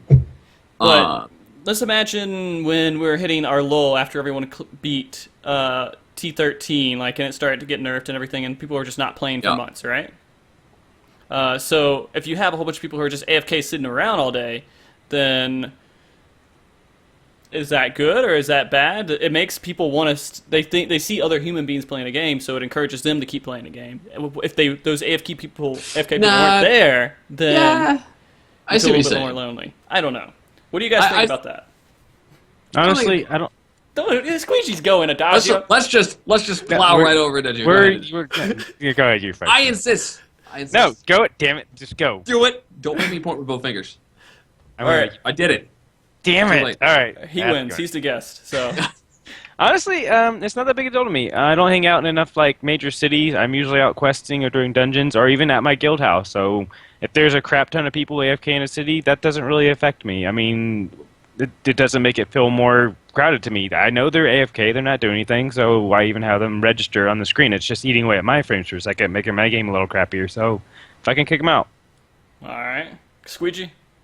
Like I can see where you're coming from, and I don't like if it gets to the point where seeing other people playing is such a large other people play this because there's no other reason for me to play this. And they're not even people that you're playing with; they're just people standing Right. around. That I think is the thing that keeps people coming in. Isn't the perceived population of the game, but it's the amount of people that you can interact with when you log in. It's almost like visual white noise, I would think, right? So like you hear noise in the background, it's kind of comforting, even though there's nothing there. But Yeah, you like feel- you're not wrong. I just don't think it would make as much of an impact as in that department as you're describing. Like enough to be a concern. Is it a reason to leave it in or take it off? Again, it really doesn't matter. I don't think it would ever really impact anything to leave it in or not. Kerr, do you think I'm crazy for saying that? Yes. Okay. I saw that phase. She just doesn't want. She doesn't want to make you mad. It's okay. No, you can make me mad. Go ahead. No, that's okay. I got a couple other beds you can sleep on. What? Let's air the dirty laundry out right now. Come on, please, you just go. I really don't care though, because I mean, keeping it, staying in. I mean, beforehand, I'd log in and stay AFK for a long time because I like to read chats later on. Because I'm actually playing more for the community rather than the story. Now for the story. The story's getting good, right? But mostly I was just AFK for the people because I want to read what they said and answer them later. I don't know. All right. AFK for the people. Hashtag it. Let's go. But so that'd be sort of against taking it out, I guess. Yeah. So, kind of neat thought. It's just a neat thought I was thinking about. I think it's neat at least. But I think I just said that wrong. Whatever. Oh, it's okay. I completely understood everything you were saying. So. Oh, thank you. Yeah. All right. Well, for that aspect of the game with congestion and everything else, I think, again, early access 10 times over my expectations, and good job, Square. Keep it up, and I hope it continues throughout the next week or so, because that's when I'm going to get most of my gameplay in, so let's do Thumbs it. up. All right. So, more information on early access. I just kind of want to know everyone's experience so far with the game while we've been playing over the last 3-4 days. There's some things that we're kind of familiar with. There's a shitload of stuff we're not familiar with yet. At least I'm not, because I haven't really gotten that far. Just so everyone's kind of on the same page, let's just state kind of where we are currently within the expansion. I'm a level 51 machinist. Squeegee? 55 warrior. Kerr? 58 white mage. All right. Adagio? 54 paladin and 34 dark knight. Okay. So we have some experience with it, but of course there's a handful of people out there that are 60 and at end game, but they still haven't perfected everything. They still haven't experienced everything. They don't know shit about the story because they've just clicked through everything. So right now the game is really still fresh, but we'll give whatever kind of opinions we have. Oh, Dark Aeon, 60 machinist, motherfucker. Dang. That's ridiculous. Damn, son. Where'd you find that? So, I haven't had too much experience with the new maps, except for a little bit going past 50 with Machinist. But you guys have definitely seen a lot of the newer stuff. How have the maps been, and how have they been to level in? Have you guys enjoyed going through and experiencing these different areas? Have they met our expectations? Squeegee? They're huge. Oh, Kerr? I'm sorry. I'm answering for Squeegee now. No, okay. I'm done. It's okay. They're huge, that's all. Okay. Squeegee? These maps make me want to throw innocent orphans on a window. Oh, wow. Okay. Jesus Christ. Before I go on, I'm going to specify this is my experience and my reaction for me as a player. Mm-hmm. I suck at finding things, and I suck at finding a path from A to B if it is not a straight line. I like flying mounts. They remove, like, I don't even have fun trying to find those things. Like, it is not fun for me to try. Like, so many of these maps, right? You got like the section over here, right? It's elevated, right? You don't have flying yet because you don't get that till the end of the zone, all right? But you gotta get the quest that's right down here, and so like you're following your arrows and it points you to the bottom of the cliff. And you're staring up and like, ah! Right? And so then you gotta like run around the whole edge of the cliff, right? And find the one little nook and cranny way up at the top to come down at. Except for that, you can't get it over here. You gotta go all the way around and all the up or down and coming through here. Fucking. I saw that coming through. That was good. And it's because flight moves so much faster. They've been much more comfortable making all of this travel a larger distance. Mm-hmm. And the result is me sitting for 15 to 20 minutes at a time, ripping my fucking hair out, trying to find the asshole, just how to get to the asshole and talk to him when he's standing like 50 feet over my head, and I could stand down here and be like, "Hey, asshole!" Right? No, there's no yelling at people. They didn't give you a yell. You gotta run all the fucking way around and stupid. And then by the time, then in order to get past all that, they put the eighth occurrence shit. Right. Good luck finding that. Okay, I got you. Other than that, the maps are gorgeous, and things feel good when I'm not wishing I could make a new face-sized hole in my desk with my face. With your face? That's how you would... With my face. Okay. Oh, I was wondering how you get the face-sized hole. You know, Yeah. it was a little. Oh, Adagio, how have you been with the maps? Are you saying, are you like... You know, I'm enjoying the ground mounts. I enjoy running around, but you saw everyone shaking or nodding according to freaking Squeegee. The freaking cliffs and the ledges and shit that they add into this thing.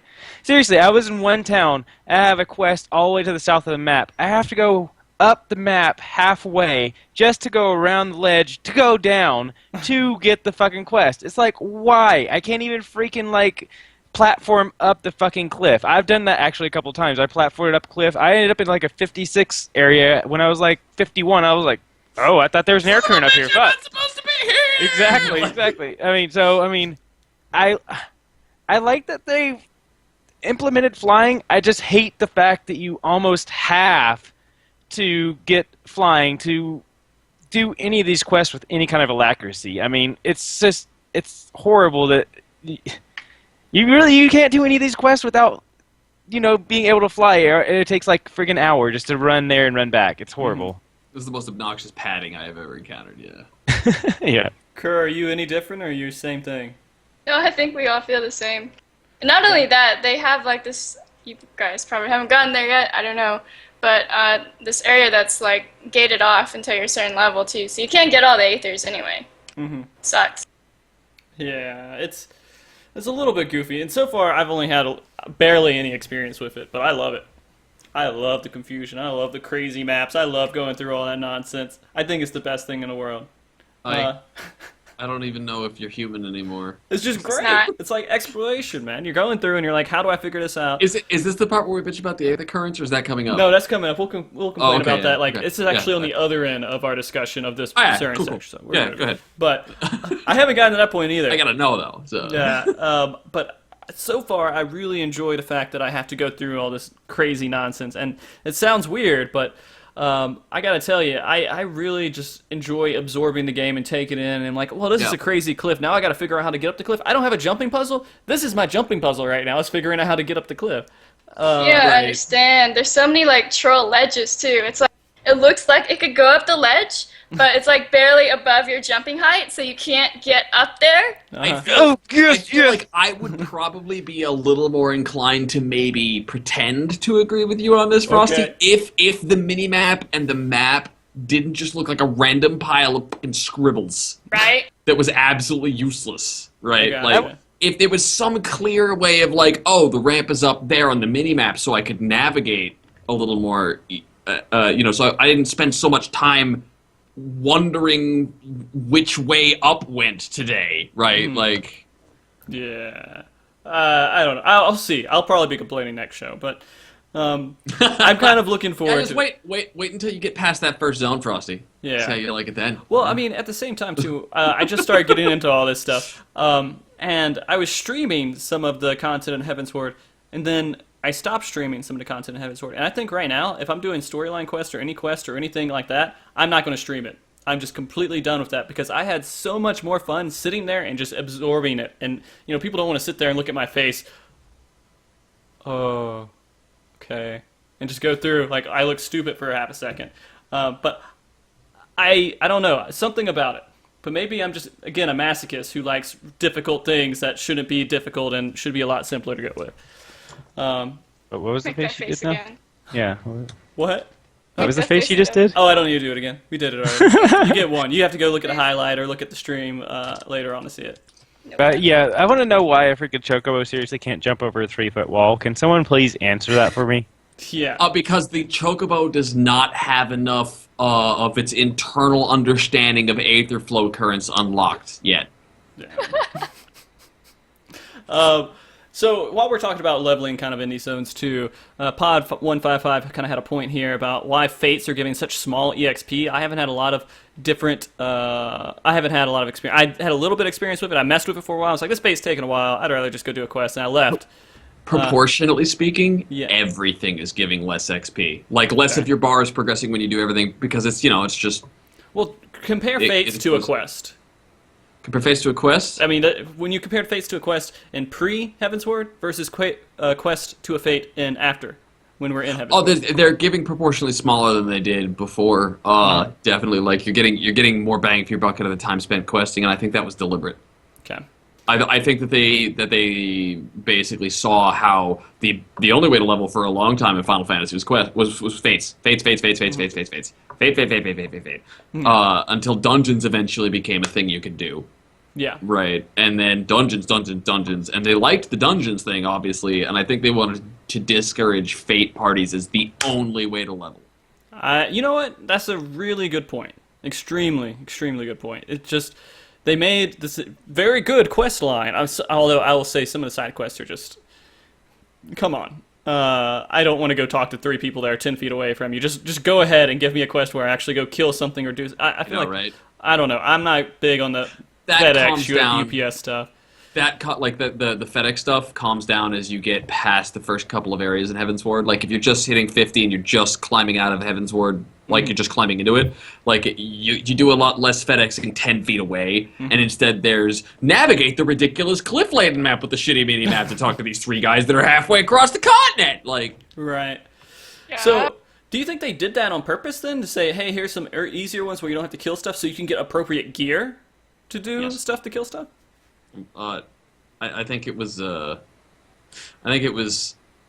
because not all of them are gear. I think that they just suck at designing quests because they've always sucked at designing quests. Like I gotcha. that's my take on it. Like So, Kurodaju, any thoughts on the whole fates are almost pointless to do and you should quest instead? I've always thought fates were pointless to do, so Pretty much. But I mean, I actually prefer the FedEx quest over the fighting ones because I'm a wet mage. I'll get into that later. It sucks. It sucks killing things right now. Alright. So, going through it, I'm guessing you guys have experienced at least some of the dungeons now, right? Yeah. I haven't experienced any of the new ones at all, except for lower level stuff with Machinist and just blowing through stuff and people getting pissed off at me about being a Machinist. But we'll get into that too later. But how are the new dungeons? Are they awesome or are they kind of boring? What are we looking at? my experience, I've done the first 2 dungeons in the first trial. The first trial, thumbs up, cool, I like it, I dig it, good job, Enix, give me more of this. The first dungeon had some really neat atmosphere, and they did that thing where, like, you know, just you interact with stuff for dialogue boxes that relate story that is otherwise never told to you anywhere, right? And I really like that stuff because it gives me more of a sense. Like I like the lore and the atmosphere and the stories that, and especially the darker stories. Like that's totally my jam. And they really nailed it atmospherically in that dungeon. But I also like the game to be engaging and at all challenging. And I went in, I made the mistake of pugging it my first run. And the reason I didn't want to pug it is because I wanted to take my time and soak it in and learn all, like, I wanted to explore every wall, cranny, make sure I wasn't missing any treasure chests, all that stuff. And pugging it means I'm going to get impatient DPS to just pull, which is really annoying when I'm the tank, for the record.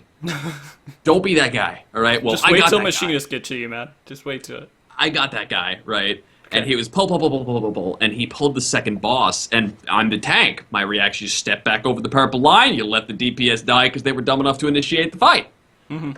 Except they didn't need a tank, and they one-shot it. And it was the most disappointing thing I have ever seen. Not because I wanted him to die, but because... No, you wanted them to die. I wanted him to die, but what bothered me was that this dungeon was so easy, you could literally 3-man it with no tank. That's kind of silly. The second dungeon, they actually made me use my tank stance. They made me use it.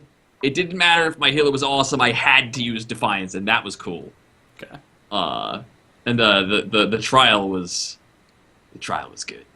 Awesome. Oh yeah, the trial was good. Kerr, how's your opinion on all this while you were healing it? How have you enjoyed the dungeons at all? I have music 10 out of 10. Mechanics probably like 8 out of 10. There's some repeat stuff, but like the latest one I've done called The Vault has some interesting new mechanics. Bitch to heal. That was like healer test or something. But overall, like with all the new dungeons, I think the only issue I've really had is with warriors, unfortunately. Really?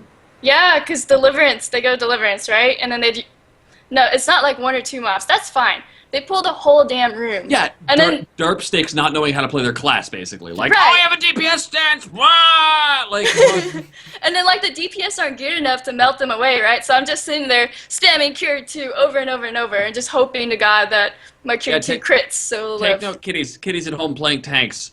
whether or not you go overkill on the DPS and drop your tank stats is entirely dependent on whether or not your healer can keep you alive while your DPS take their sweet time killing stuff. All right, Thank you.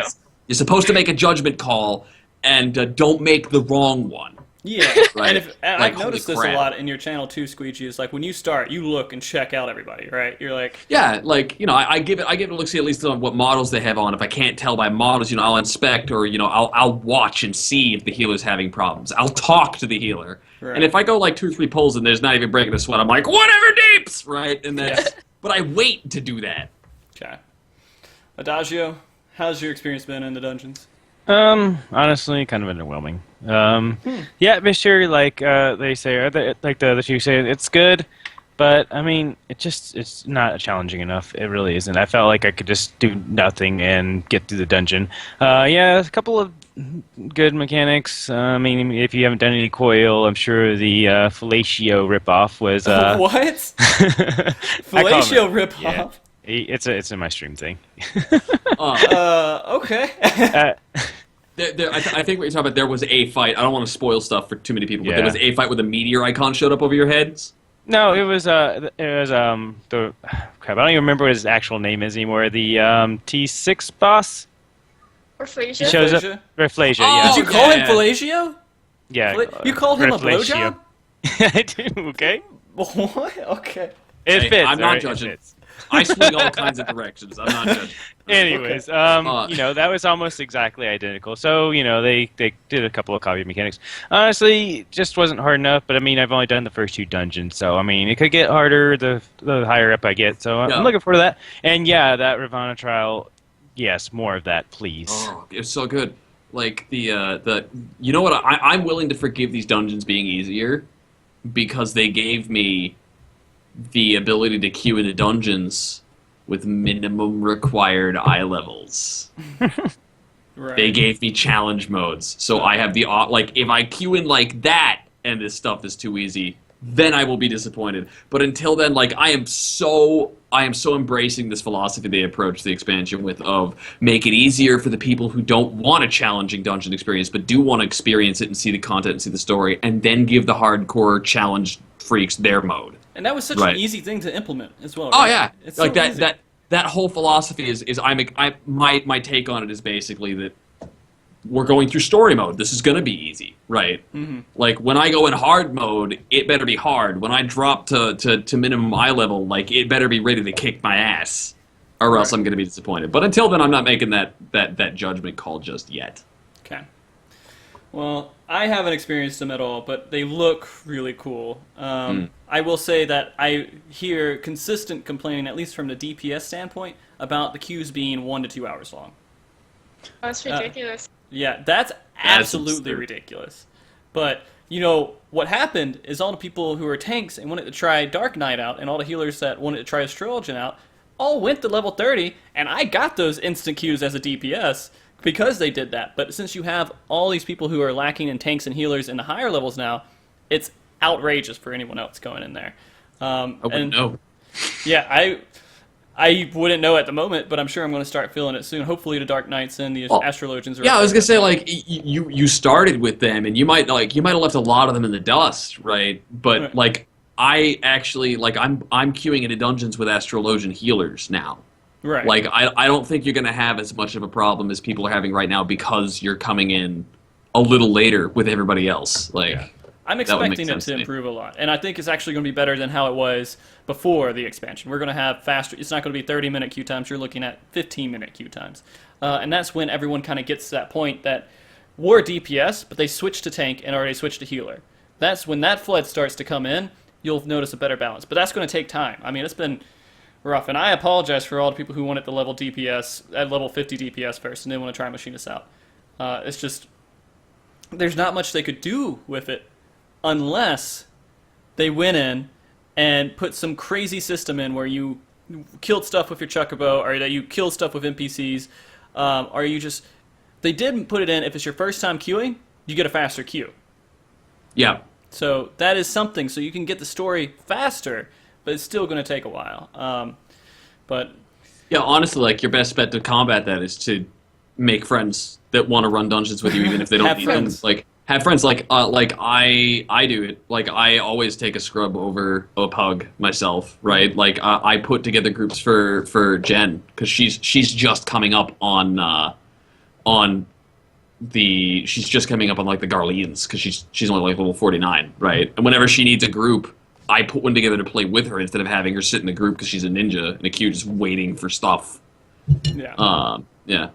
Well, I don't know. If you're a tank or you're a healer and you're watching this, before you queue for something, do your friends a favor and ask them if Yep. they're DPS and they Oh wanna God, go in. yes. Yeah. Just Yeah. ask. I mean, it takes 2 seconds to ask, and you'll probably have someone who needs to get that dungeon just to continue with the main story. Help them out. On Yeah. the flip hand, if you're DPS, definitely ask, or Yeah. we will never know that you need Exactly. help. And then the next time they queue, they'll just say, "Hey, let me pick him up because I'm going to queue anyways," and Yep. they'll just queue. I Yep. mean, communicate, guys. Don't just sit there and pout and be upset. Find a solution. Don't stay in a problem. Come on. play with me. Yeah, come play with Squeegee. He'll help you out. He I loves will. his viewers. I do. I'll probably creepy. ask my viewers to help me out. All right. So going into the quest line, I don't want to do any spoilers for the quest line, but let's talk about Agreed. let's talk about the main quest line and just say what is it good? Is it bad? Compare it to the old content. Compare it to the new content. Squeegee, you're pumped to talk about it. Just go ahead and tell me. your Okay, opinion. so when I first started playing, there were two reasons I quit. One was the quests were boring. It was all FedEx stuff. Two was the writing was so awful I wanted to claw my eyeballs out. Like I totally get like being the flowery kind of fantasy, high poofy floofy. That's the actual scientific term for that, right? That's a good one too. Yeah. Poofy floofy, and I totally get that. But you can still have characters that are more than just self-described as having a personality trait, right? Like way early on, they tell you in like the first 20 minutes you've ever met Thancred that he's a womanizer, Right. and that and then they only ever reference the fact that he womanizes in this blend, like they just mentioned that it Comic happens. way. They never show you they never show it to you until you start getting way later on, until you get to like way later on. And that the characterization was so bad that I could not connect to the characters. I didn't know who they were. I didn't know what they felt like, what they sounded like. I didn't get them. They were just vehicles for shittily written dialogue to be spewed out so that I could do another FedEx quest. And then somewhere around like the the introduction of Moonbrita as a character is where I feel like I started really feeling like Edith started being a little more ditzy and a little more aloof, but a little more, loyal and passionate. Right. And you had Thancred, who was being a little more of like, a dirty-minded guy. And the relationship between Papalimo and Ida and the signs themselves started to really shine as characters because they did stuff. They were put on panels having conversations and giving it to the weird looks and shrugging and doing stuff. And it really started to build up towards, the 2.55 holy crap feels fest that I'm not going to talk about because spoilers. And then Heavensward took that torch, that mantle of actual writing with characters that I could really like, that, where I wasn't so frustrated just trying to find out whose personality was what, and they just ran with it. And it like, even the stupid FedEx side quests had personality and characters were doing stuff. And the storyline was not about you being everybody's errand boy. It was about your party of characters and you deciding what to do next. And it was about you guys going forward. It was about you, and it wasn't about all this random crap. You weren't like drying people's towels anymore. Right. And on like the combination of you actually going out and doing stuff and making a difference and having adventures of your own mixed with I can get to know these characters now, right? Like I can feel the personalities. It has been night and day. And I feel bad that in order to give somebody this story in Heavensward that I'm so excited about, so into, right? I have to sell them that they have to get past like 24 hours of 2.0 just to get to the good part. Like, and that frustrates me because I love Heavensward so much. The story is so good, guys. You have no idea. All right. So, Adagio, I know you're very passionate about the story, and you were before we got into Heavensward. But Adagio, let's just say, Or do you think the story is just dramatically improved, like Squeegee said, or is it like?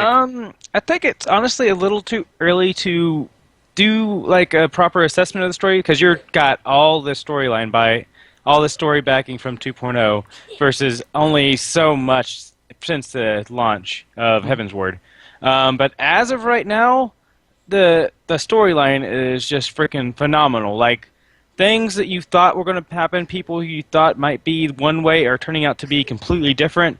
And all of a sudden, something else just fucking happens out of left field, and it's like, what the fuck's going on? You have no clue. Square Enix is just like weaving this story in such a way that it's always keeping you second guessing on what's going to happen next in the storyline. And I just think it's phenomenal. And I mean, you know, it's just it's awesome to see where they're going with it. And I can't wait to just finish the storyline and see what exactly is happening here. Okay, Kerr, what are your thoughts on the storyline so far in Heavensward? It's freaking awesome. Exactly what Squeegee said. I mean, I feel like I've connected more with my own character, which is funny. I've definitely teared up in a couple of scenes, especially in Heavensward already. For the love of God, I was tearing up over Alphino of all characters. that twerpy little bitch who I could not wait to strangle to death. I have not liked him since the moment he walked on panel, right? Like, he has always just irritated me, but in Heavensward they actually give him some personification and some personality, and like they give him some struggle and some depth, and I actually gotta say I like him. Yeah. Like, and so for all the people who have massively skipped through everything to get to level 60 as fast as possible, take a breather day and just go through all the main story quests and just go through and look at it. It's worth it. I mean, It feels so good on my skin. yeah, it's just nice to watch. I mean, unless if you just completely hate story and you're like, this game's stupid, I would never watch story ever. Okay, whatever. which begs the question: how did you wind up in the Final Fantasy franchise? Right. But you know, whatever. Yeah. Different strokes, different folks, right? Well, it is a bigger MMO MMO than a lot of other MMOs that are out there. Yeah. So I guess it has that draw. It's not WoW.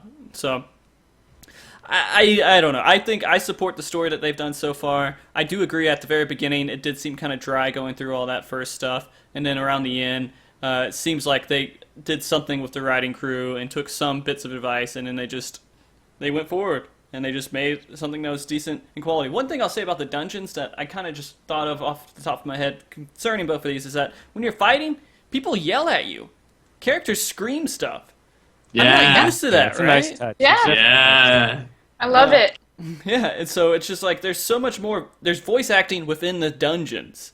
Yeah, that was a really nice touch. I think I know, because you're early Heavensward right now, right? I think I know what you're talking about, and if you're not, like, it gets better just because instant I know, story. like Yeah. you said that, and boom, and I instantly knew that character was yelling at me while we were fighting them, right? And I was like, oh, that's great. Like, I was yelling back at him while I was beating up his friends, basically. It feels amazing, and it's like in almost every dungeon. I think they have some sort of voice acting, right? Or am I imagining it? It is. It's true. Okay. Is it? It is. Not on like mobs and stuff. I mean like Like the boss is like the final boss, maybe. Well, except if it's like a monster, I'm not sure. Okay, yeah, because I'm thinking, I'm trying to find the voice acting in the first dungeon. Oh yeah, those are mostly creatures. I don't think they did anything. Okay. Yeah. Maybe it's more. That'd be funny. Yeah. Then you start squeaking. I would music. enjoy it. The music, though. Oh yeah. It's all right, man. He's That not gonna fucking hurt moth, I swear to God. Use your inner ninja, Evil. Use it. And again, let's go into another part of the quest. I kind of want to talk a little bit about, have you guys even invested any kind of any kind of emotional, I don't know, what's the best word to put, any emotions invested at all within the side quest? Like, you're like, I'm doing a side quest and I feel attached to it, or has it all been just completely stupid? Like, whatever, this is just here to be there. Most of them are pretty stupid, but I found like there's a couple that have cutscenes, of course, and I found myself laughing at them, which is weird because I never do that. Yeah, like the side quests are side quests, right? The first dungeon is actually off of a side quest. I thought it was going to be a main story quest. I was wrong. I was very upset. I completed the whole zone waiting for the dungeon. I was like, what where's the dungeon from? And it wasn't there. And again, that story, that dungeon had some really cool story that you had to go looking, and you had to stop and absorb it to really get the story. But other than that, the side quests are just side quests. Shut up and give me my Aether Current. Pretty much, yeah. Yeah. I mean, some of them are pretty funny. The Moogles. Yeah. Oh god, I loved it. That was so hilarious. The dialogue is good, but I'm not like invested in any of them. Okay. So it's kind of like a hit or miss kind of thing? Yeah. Yeah, like they're either bland, exactly what you'd expect, or the dialogue is entertaining, and then it's a stupid side quest. Like, Okay. I gotcha. Are you kind of the same way with Adagio? Side quests or whatever? I feel like you're waiting for something, Adagio. Are you waiting for something? Oh, no, I was talking to my daughter. Sorry. Okay. Yeah, I've been like reading every single line of story, every single piece of text, actually aloud during my stream, and giving all these people different voices. So I'm just into every aspect of the story, and I find so far I haven't found anything that's like too like, oh my god, this is so stupid. Why am I doing this? So far, all the storyline, even the side quest story, has been pretty good, and I've enjoyed every single bit of it. And I'm looking forward to everything else coming up. Okay. Well, the other part of the quest is, your new job quest, and I don't know. I think with Machinist so far, it's been kind of just a goofy thing. I'm like, all right, I get it. Okay, Squeegee, with Warrior, has a side quest been just go hit a rock? I was a marauder. I was born into the world smashing rocks, and then I graduated into the world smashing cows that were very large. And then I graduated into being a warrior with special flashy cow smacking powers. And I trained because I was a warrior. And then I became a warrior in Heavensward. And I trained against special bad guys because I was a warrior. There's no story. Okay, I gotcha. Like, I am, like, it is a price I am willing to pay because this is my class. Like, I am in love with the way warrior plays. But if you're looking for story, go somewhere else. I gotcha. It is just not story. The class quests aren't even all that, they're just like, go to X location, smack X thing, return. Mm-hmm. Just like, but that's what Warrior's been the whole time. Yeah, that's true. I know a lot of people they became marauders because their parents were murdered by boulders, so. Oh yeah, I forgot, I heard that story. Yeah. Somewhere in Colorado, I think. Yeah. No, I'm making it up completely. Kurt, what are your thoughts with White Mage, with their quest storyline? I feel like they could have done better. So, our quest is to purify a taint. Don't give too many spoilers. Spoilers! But It's not nothing- much. That's all it is. I mean, that's the A story. taint. Purify Yeah. taints. That sounds Yeah. kind of like a bad thing, but it's a good thing, I guess, in the long It run. is a bad thing, right? That's what I thought when I read it. I was like, are you serious, Ezzy? You just put this in a game. But anyways, it's really boring. That's all you do. Maybe they just didn't really put too much care into it. Has the Paladin been kind of boring too, Adagio? No, the Paladin's actually pretty interesting. I'm enjoying the Paladin story. And I've Honestly, enjoyed the Dark Knight story too. So, you know what? I have no clue what you're talking about because both of my stories are pretty awesome. But yeah, like, see, this is you play a boring class, but you get a great storyline. It's always been like that with Paladin, right? Like, Paladin, I'm super jealous of Paladin's storyline though. Like, even the Paladin quest line in 2.0 was great. Like, it was really good stuff. Paladin had a great story. Scholar had a great story. Warrior just did not. No, not at all. Yeah, I didn't enjoy the Warrior story so much in 2.0. It was kind of like, oh, okay, sure, I get this armor, and that makes you go crazy, and then I have to fight you. Okay, sure. Mm-hmm. Oh god, yeah, I'm gonna see how Machinist turns out, but so far it's been, we're the underdog. That's it. We're not respected. Hey, let's get respected. I don't know. It just doesn't seem like it's. Some of those got really, they're like, we could take Paladins and we could run with it and make it this really intricate thing, or we could take Machinists and say, or Warriors, hey, I'm inspired, let's do a Paladin quest, let's go, run with it. Yeah, it definitely, like, you can definitely see the, I mean, it's the same thing.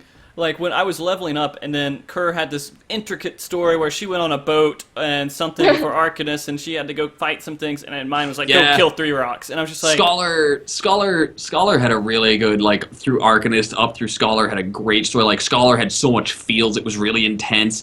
the arc in his storyline, even if I wanted to fucking punch that stupid cat girl in her stupid face, because every fucking dialogue box opened with, I have calculated a 98.3% chance of this entirely not mathematical thing, right? Like, that's not how math works! But, you know, like, the story was good, despite the fact that that character was obnoxious as fuck. Yeah. Oh, man. All right. Well, let's jump into another point which I don't think actually a lot of you guys might even know much about or have a lot of opinions on, which is the large-scale levies, which are called temple levies. It's basically 10 levies combined into one, and then it costs you, the same amount 10 would, but it doesn't give you the same amount of EXP.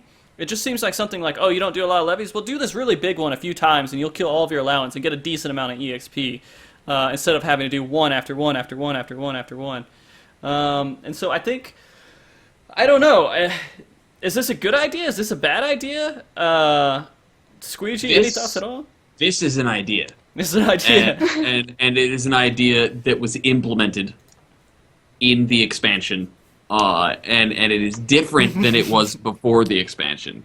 All right, and it's kind of interesting that they did anything at all with levequests, really. I mean, yeah, it's just like, why would you do anything with it? It just, I don't know. Like, I didn't, until you mentioned it to me yesterday, right, talking about what was going to be on the show, I didn't even know this was a thing. Yeah. It's really weird. Kerr, you haven't done any of them yet either, have you? I totally forgot about them. Yeah. Adagio, have you done any of them?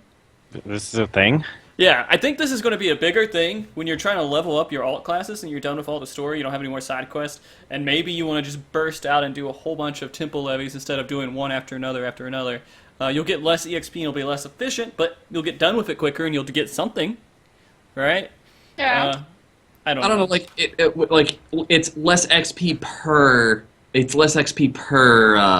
per allowance, but when I'm leveling, I don't care about XP per allowance. I care about XP per minute. Yeah, but then you will have less allowance. Is the XP per minute more efficient than doing them individually?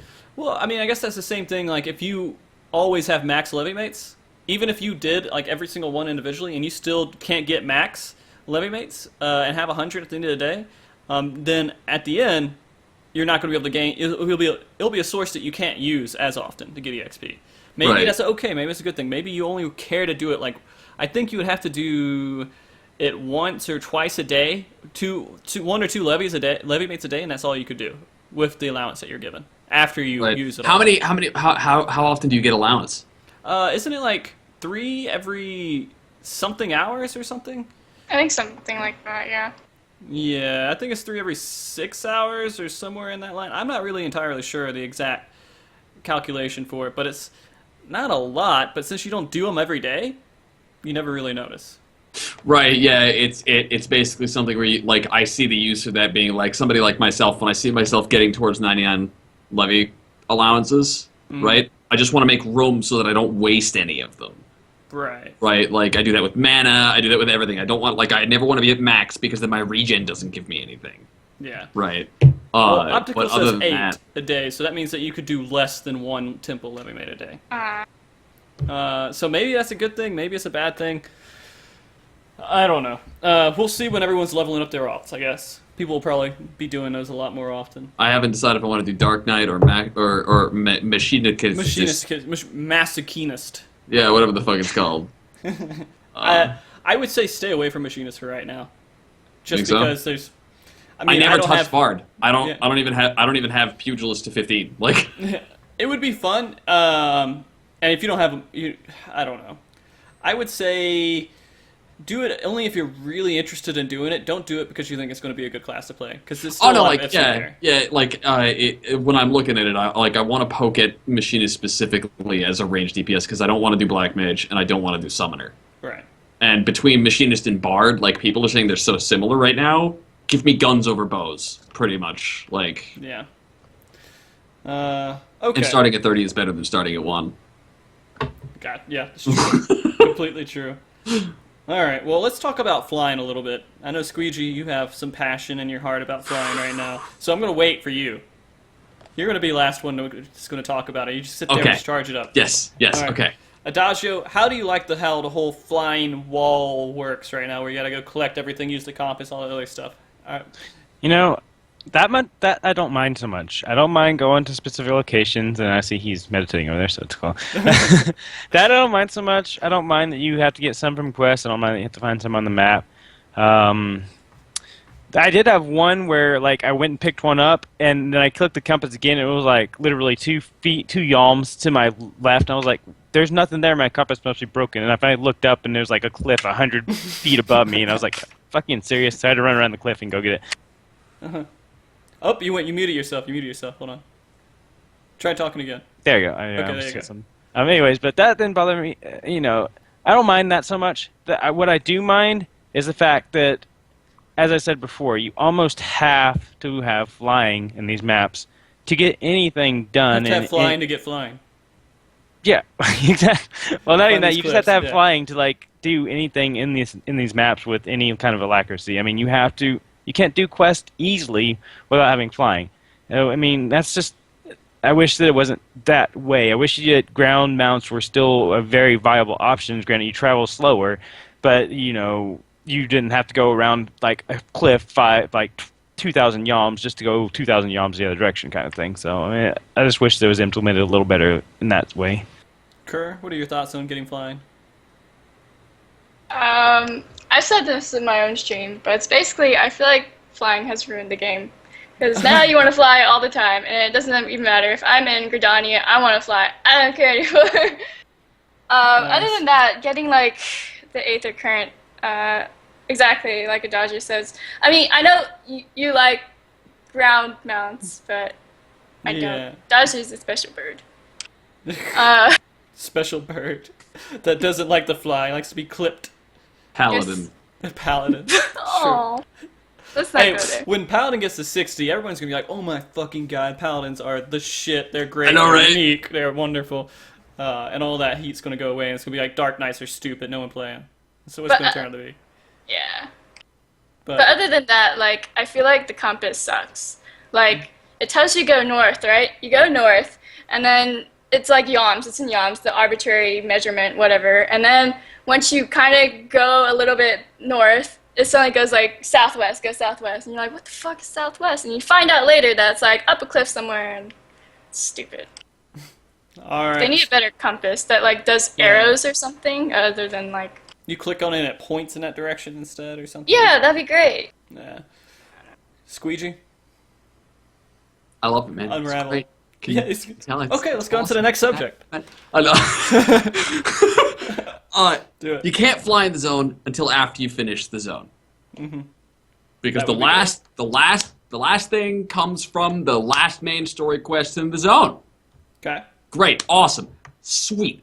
I have done a lot of MMOs where flying mounts were a thing, right? Like, hell, DCO just started you off as flying, not even with a mount. You just flew. It was a baseline. You're a superhero, right? Mm-hmm. That's great. It's fine. You know, when they released it in World of Warcraft, it was you hit level 70, boom, now you can fly. You can't fly at all until level 70. Like, nothing, you don't even backtrack in the same zone. You gotta get all the way to level 60 and equivalent here, and then you can fly. And that was fine. It was irritating, right? And I'm even willing to say, like, you know, all this running around cliffs and these stupid god-awful maps are there to make you appreciate flying all the more because, oh my god, I can fly now. That's great. But these fucking Aether Currents! Oh my god, okay? The compass is a pile of shit. I don't know what 2,708 yalms to the northwest means, except I discovered after the fact that it meant 45 fucking minutes of running around that goddamn zone's edge because you couldn't go across it. You couldn't take it. You go fucking all over the goddamn end of the fucking thing. Oh my god, that shit drives me insane. And then they hide them in the side quests. But they don't just hide them in side quests like, oh, check all the quests to make sure there's an Aether Current. No, there are Aether Currents hidden in side quests that you can't even see until you've done side quests, which are only available to see after you've done particular pieces of the fucking story in the first place, and there's no indication at all, except for God bless those souls who go out there and do every single fucking quest there is and everything, and the game's been out for 5 minutes and they're already downing the raids that haven't been released yet. They've done all the quests and they put it in Google Docs for you because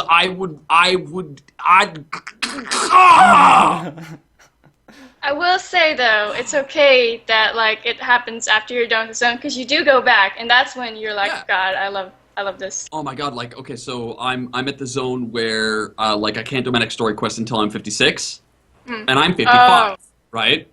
Yeah, you know the zone, right? So I just went, and that was the one that I just finished doing, right? And I have to get 56 somehow. So I'm doing Fates. And I would never do this without a flying mount. Like, I could just see the Fate, go to the Fate. It's so nice being able to fly, and they definitely prepped me to be so ready for it, because now I know what it's fixing, because I've had to deal with not flying. And that's not the part that drives me insane. There's no visual indication of where these things are, right? You click the compass, and the compass says, it's 248 yalms to the west. And I'm like, okay, west, look at the minimap, go that way. Keep spamming it until I see, like, 10. I've learned, like, 50 yalms is really close. Like, if it's 50 yalms away, I should be able to see it. And if I can't, I know it's above me, on the other side of that cliff ceiling that I don't know how to get to, or it's below me because I'm on the cliff and don't realize it.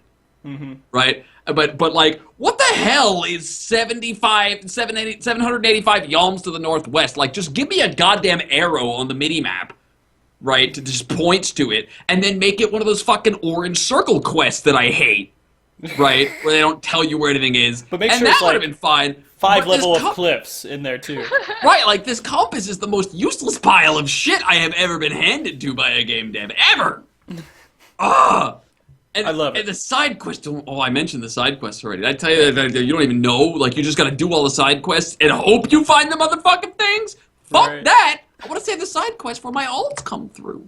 So I can, Right. you know, change it up when I'm running dungeon spams. Well, I think the cool thing too is I'm guessing you can run with your alts with their flying mount, so you don't have to redo all that shit, and so your alts Yeah. can level up Yeah. like Thank super fast. They just If I find out fly. that's not the case, I will personally, like, I will download myself into the internet and explode all of the game servers in sheer rage. Like, I'm not doing this again.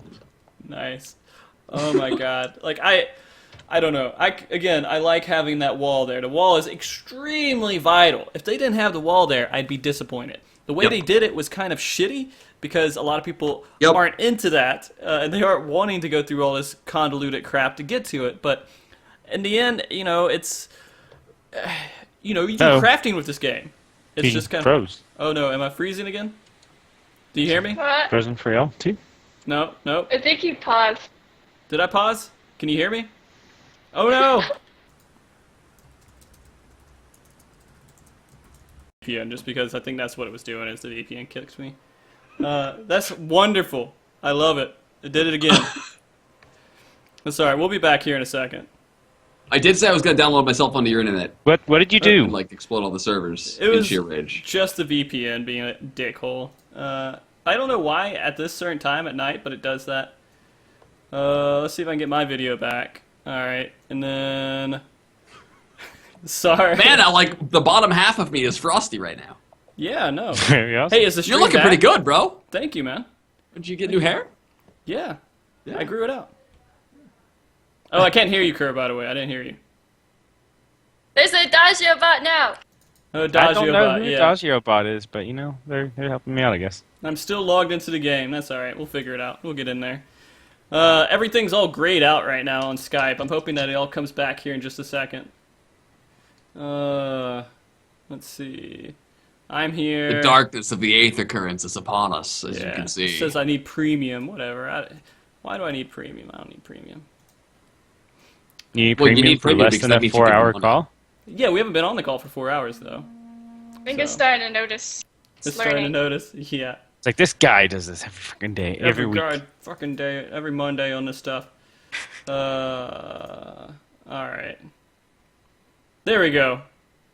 Like, I don't know why it does that. It's like, you need premium. Up, just kidding. You don't really need premium. Because Skype is written by Microsoft, who is an asshole. It wasn't originally written by Microsoft. Nope. It's written by a cool guy that had a little spaceship video game that I played. Anyways. We're back. Yeah. I'm going to give us a couple like- minutes here. Are we We're back. gonna- We can talk. We're back? Yeah, just talk Okay, about yeah. random nonsense right now. Why not? Okay. Oh, okay, yeah. Because I actually, you were talking about the walls Yeah. on Yeah. flying, and I'm all for the wall. That's fine. Yeah. Like, and as annoying as those maps are, I'm okay with that. It's just the Aether Current system specifically is designed to, like, molten rage in the back of my skull. Yeah.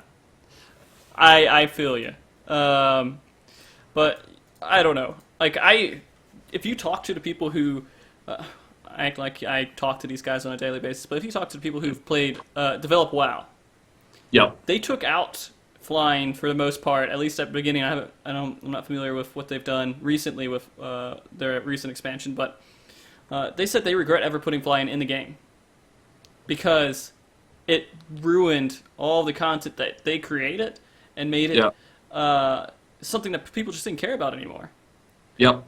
So I'm extremely excited to hear that there's some sort of wall, that there's some sort of frustration. No, yeah, you're totally right. It belongs to the wall. Needs to be there. Yeah. It does. Just not the this- way they this put is it in. Just not this over convoluted system. Yeah. Holy shit. It's I super heard common. WoW put flying back because everyone was so angry. Yep. Yep. Yep. That makes sense to me.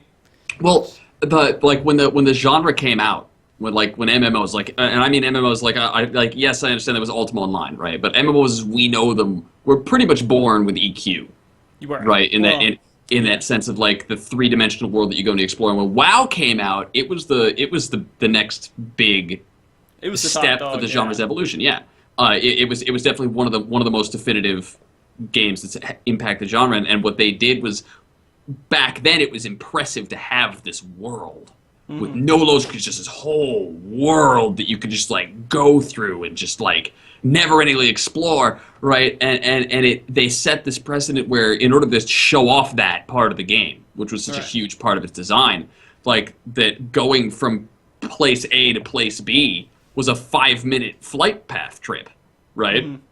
And that was, nobody batted an eyelash at it. But nowadays, I don't think people appreciate exactly how heavily just the aetheryte crystals teleportation from zone to zone has been, like, oh my god. Because I hate sitting there like, okay, having fun playing character, having fun doing stuff, following quest line, having fun. Oh, gotta hop in thing. Okay, Yep. Now wait for 3 or 4 minutes while I get over there. 5 minutes. It's Like- like a loading screen all by itself. So just imagine instead of having aetherite stones, you had to use chocobo mounts that would take chocobo porters for everything. Flying Yeah. chocobo porters. And that's Yeah. the only way you could get from And place to place. that's how WoW did it. And so, like, so this, like, flying basically allowed the player to cut that padding out, Right. right, and just go straight from goal to goal to goal as quickly as they wanted to, without having to waste all this time between quests. And so, like, yeah, like, the designers really regretted bringing it in because they could no longer force the player to go through this useless padding content. Like, it's just graphics, basically. And yeah, it's atmosphere. It's not that it's useless, but, like, I want to sit down, I want to kill stuff, I want to play. Yeah. Instead of having to sit through all this waiting time. And I'm glad that Square Enix thought to put a wall in place. I just wish it wasn't made of aetheryte currents. Yeah. I wish that they would have made it confusing. And I think that would have been great. Hey, you've completed the main story quest for this zone. Now you can fly. Boom. Yeah, that would be perfect. That would be so much preferable. Yeah. And just make sure the main story quest hits a lot of the different areas, and then you're good. Right? It could even be like, you can't fly in this zone until you've completed this quest and just visited, like, the 4 corners of the map, or whatever, right? Yeah. Or even just mark the stupid aetherytes on the map and stop making them like this fucking maze-like hide-and-seek game, Yeah. right, of whack-a-mole, where the mole is my sanity. Like, Yeah.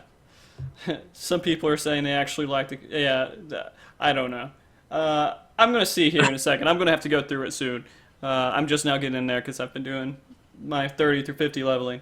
And I'll probably be pissed off as everyone else, but... It ends up being the first thing you try to do when you get to a new zone. Really? Yeah. I got the Yeah, chocobo because, like- whistle right now, so...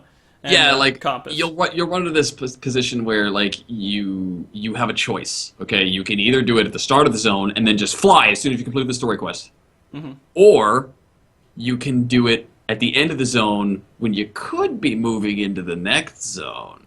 Yeah. Do it at the start. Like, it should be the first thing you do is explore all those aetherytes, find out what side quests you have to do, get all that done, so you can just, like, keep going with the storyline and then just fly when you come back. Yeah. And one thing I'll mention too, you're talking about like the people who go out there and make the Google Docs and everything for where you need to go and how to do all that stuff. That was encouraged by Yoshi P. Oh. Yep. He said, let the community get help from the community, figure it out, just work with it and go with it. I really like that. Like, Yeah. it's the same thing as light windows were, right? Where they were active. Like, it really gave the game a sense of community and activity that I really appreciate. So maybe that's kind of what they're trying to do, is for all the people who are trying to rush head on into everything and not know everything, they have to go through all this frustration and anger and everything else, but everyone else that's going to go through it, they know exactly what to do and how to get it as fast as possible. And so they're creating this community, and it's kind of rewarding new players, saying, hey, Yep. I have content for you to look at, because you want to look at this stuff. You don't want to go fucking through it. My blood, sweat, and tears are making your guys' game better. Yeah. You heard him. Frosty just said it. I'm not doing it, though. I'm not telling you guys where everything is. You have to go to someone else's channel. No. I don't even know where they are right now.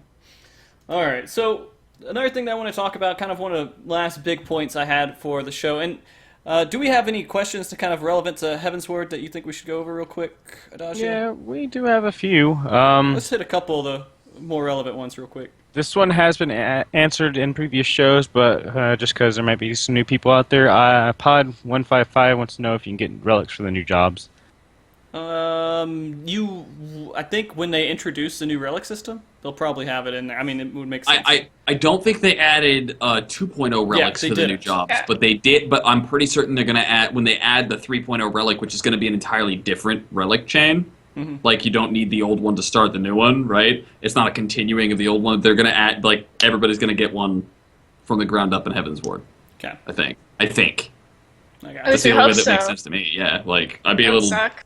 Yeah, you know, you're stuck playing Paladin. You Dark Knights don't get a relic, and I'm still a warrior. Well, Like, that was kind of cool is that they introduced the poetic weapons for the new jobs. So, I mean, you can Did they? Yeah.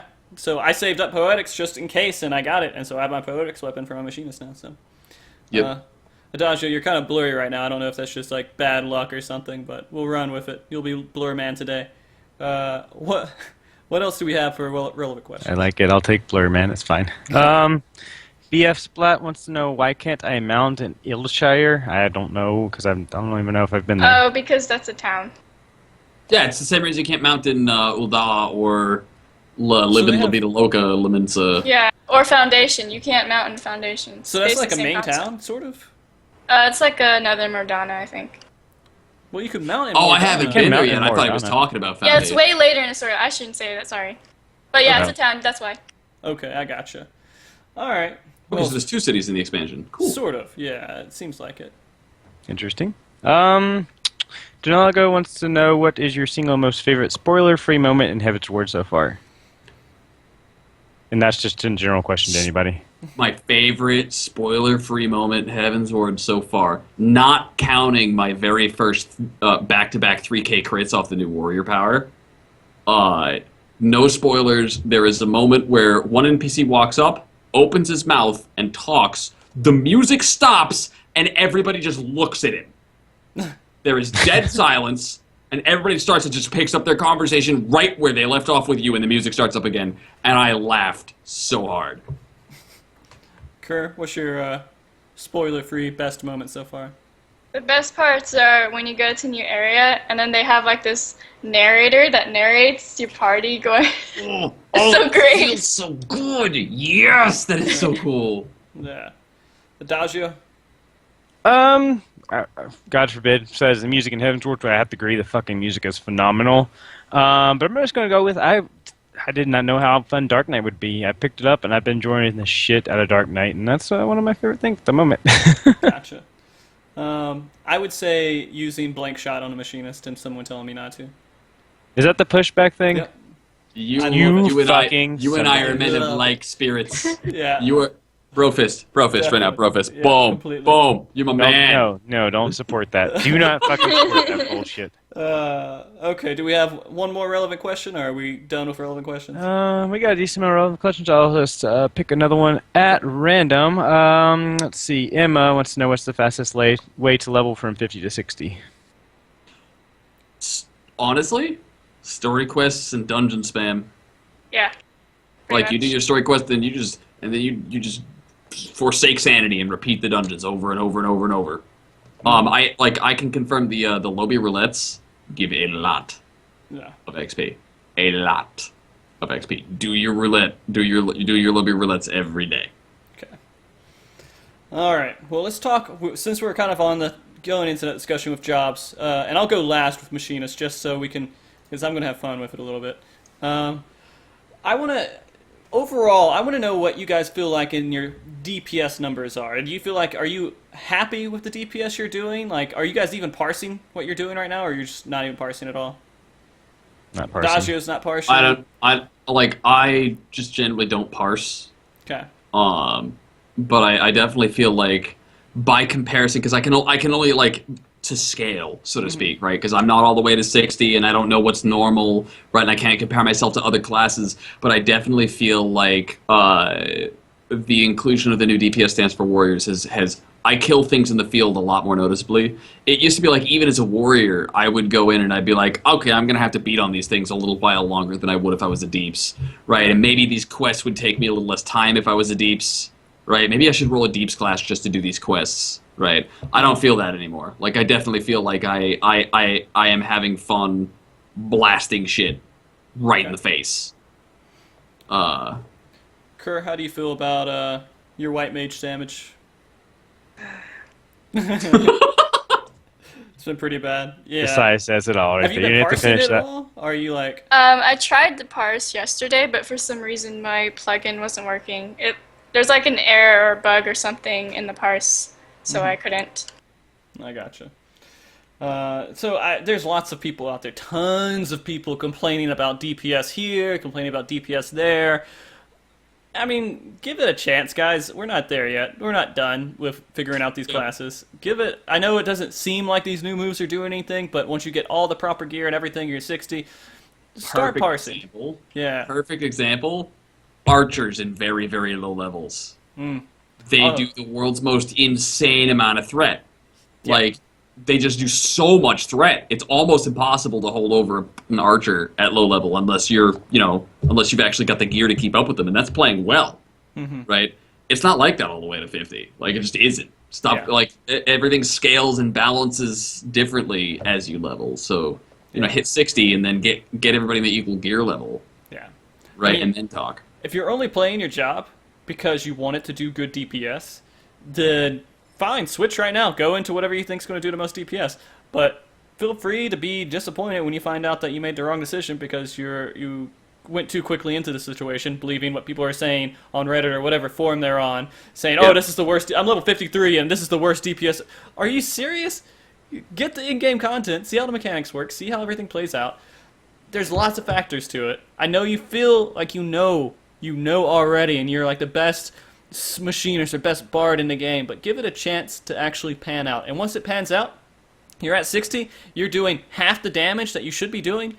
Get ready for the buffs that you're going to be getting, and then you're going to do more DPS than everyone else. If you're Yep. a DPS, just be happy you're now a white mage and it takes you like 40 hits just to kill the frickin' mob you gotta do for your side quest. This is why I like fetch quests better, because it takes a Yep. lot less time for me to finish that than the stupid killing mobs thing. I have to have my chocobo out to kill it within a reasonable amount of time, otherwise it's gonna take forever. Yeah, whereas like with Deliverance, if somebody else assists me with my mob in the slightest, I'm disappointed because I didn't have enough time to drop my back-to-back fell cleaves, because I want to build up the 5 stacks, pop off my berserk and all my crits and all my buffs, and then I want to infuriate fell cleave just so I can be like 3k 6k yes, and explode the mob instantly.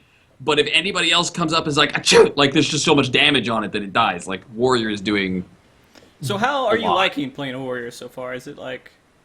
It's exactly like playing a warrior, only with more warrioring to do, right? Like, the thing Right. that always defined warrior to me wasn't, oh, they're the high DPS tank. Like, that was never my concern. It was that they had a lot of keybinds. There's a lot of stuff to do. I got to track a lot of stuff. That their rotation is based around like a 7 or 8 step process with a lot of cooldowns and stuff that you gotta track your wrath stacks and so on. There's all this stuff to playing a warrior and being precisely in control and aware of everything your character is doing at any one point Yeah. takes a lot of focus. and with the inclusion of the new DPS stance, as far as I've gotten to play it, right, the DPS stance is it's not like warrior doesn't feel different, right? Like I know Bard and Machinus got that new like convert all your stuff to cast time stuff, and that really changes the way the class feels. Warrior still feels exactly like warrior, just more complicated. Like I'm really hoping that what winds up happening at 60 is that I'm constantly like finding and wiggling in between and weaving my stances and stuff, because that's what I want. I want to be all over the place, like with a constant running tally of like what abilities I'm going to be using coming up next and why, and kind of flowing with the fight. And I'm actually looking forward to, for the first time in my life, I don't even think I want to main tank in raids. I think I want to off tank in raids because it'll let me use all of my cool new toys, right? Like it's like off tanking as a warrior was, when you weren't tanking something, you just shut off Defiance and went to town. But now like I've got whole abilities set up that I only use when I'm doing that, and so main tanking would probably wind up not using that stuff as much. Less interesting and being less engaged. Yeah. All right, well that's kind of cool. I mean, so tanking so far, like, do you feel like it's pretty good being a warrior and tanking, or is it just you rather just always be off tank? You probably wouldn't want to like tanking a dungeon, tanking like it's exactly what it was before, because all of the new powers have been this DPS stance, and so the only thing that's really changed the tanking department is when there is a forced target the off tank moment or whatnot, or like gauging, being very much more attentive to like how much pressure can this healer handle, so I can play with my new toys. But tanking is at 55 at least is identical to tanking at 50, because they haven't given me any new tanking things yet. Right. I think they're going to, but they haven't yet. Okay. Kerr, how's being a white mage so far? Besides, the low DPS out in the field, is that like your main complaint? Not really. I think mostly it is a little bit hard to heal right now. I have been upgrading my gear, but overall it's still kind of hard. And like it's mostly with warriors too. I don't know why. And they're not even in Deliverance, but they have mobs. And like I see their health go down so fast. I'm like spamming gear too, like just trying to keep them up. So I don't know what's up with it. Honestly, like best I can tell, they're just not using their stuff. Like cooldowns. Like my experience with warriors, like I pop cooldowns because I have them available. Like I have a couple that I save for the big tight spots, but stuff like Foresight and Bloodbath, and like I make a habit of popping Berserk, Bloodbath, and then Overpower spamming, because I get a lot of HP per second back out of that. And when I don't, I definitely feel the difference. I see. And I can totally see how, like, because before Heavensward dropped, we overgeared everything to death. Right. Everything had been nerfed, and warriors didn't have to play their class. They just had to hold threat. And they didn't have to use, like, half their tools. Like, the game didn't require us to play. It only required us to mash the basic combo and throw butcher's blocks at the boss. Yeah. So I can see, like, people having bad habits built up. I see. I mean, I do see, like, there's times, like, for one example, like, a warrior ran in, and then he pulled, like, a mob. It wasn't a huge one, and I think he pretty much blew all his cooldowns. So it was a dream healing him then, and then he goes to the next mob, and it's like, it's horrible. Right, and it could be, like, again, I haven't been at that level. Like, the game might scale a little wonkily at the level that you're at. But I haven't had those problems. Like, if anything, I've had healer after healer after healer tell me, nah, dude, you're fine, just keep blasting through Deliverance. Like, are you running into people, like, taking multiple pulls at a time? Yep, multiple pulls. No sleep. I don't do that my first run through until I'm really comfortable with what's going on. That might also be the thing. Like, I actually like that's that what you do when you're speed running, right? Exactly, yeah. I'm not speed running until I am level synced to the max level of the dungeon, typically. Right. Like, the game's been out for 3 days. Why are people speed running these dungeons silly, with not even level cap? You're like, I gotta get level 60 before my friend does, or I don't my wanna life's wait. over. It's okay, guys. So, Adagio, being a paladin, how has it been being a paladin, with dungeons and everything else? Pretty much identical to what it was before Heavensward. Really? Yeah, as far as right now, I've only gotten Sheltron, which is extremely underwhelming, and the one skill that makes me no longer a 1-2-3 pally, but I just got that and I haven't had a chance to test it out yet. So What skill is it? Like, what It's a does it dot, do? I think. It's a dot, and it goes off of Riot Blade instead of off of So, Fast so you're not in the Blade, same Savage position Blade, sorry. Warriors were at, where you have like the one button that starts both combos, and then you have 2 follow-ups in different Yeah, branches. you have Fast Yeah. Blade, Savage Blade, and then Rage of Felone, or Fast Blade, Riot Blade, and then the new skill. Okay. So you have one enmity rotation, and then one DPS rotation within that. So. Yeah, and I'm gonna guess, like, ultimately speaking, you want to just bounce between the 2 back and forth.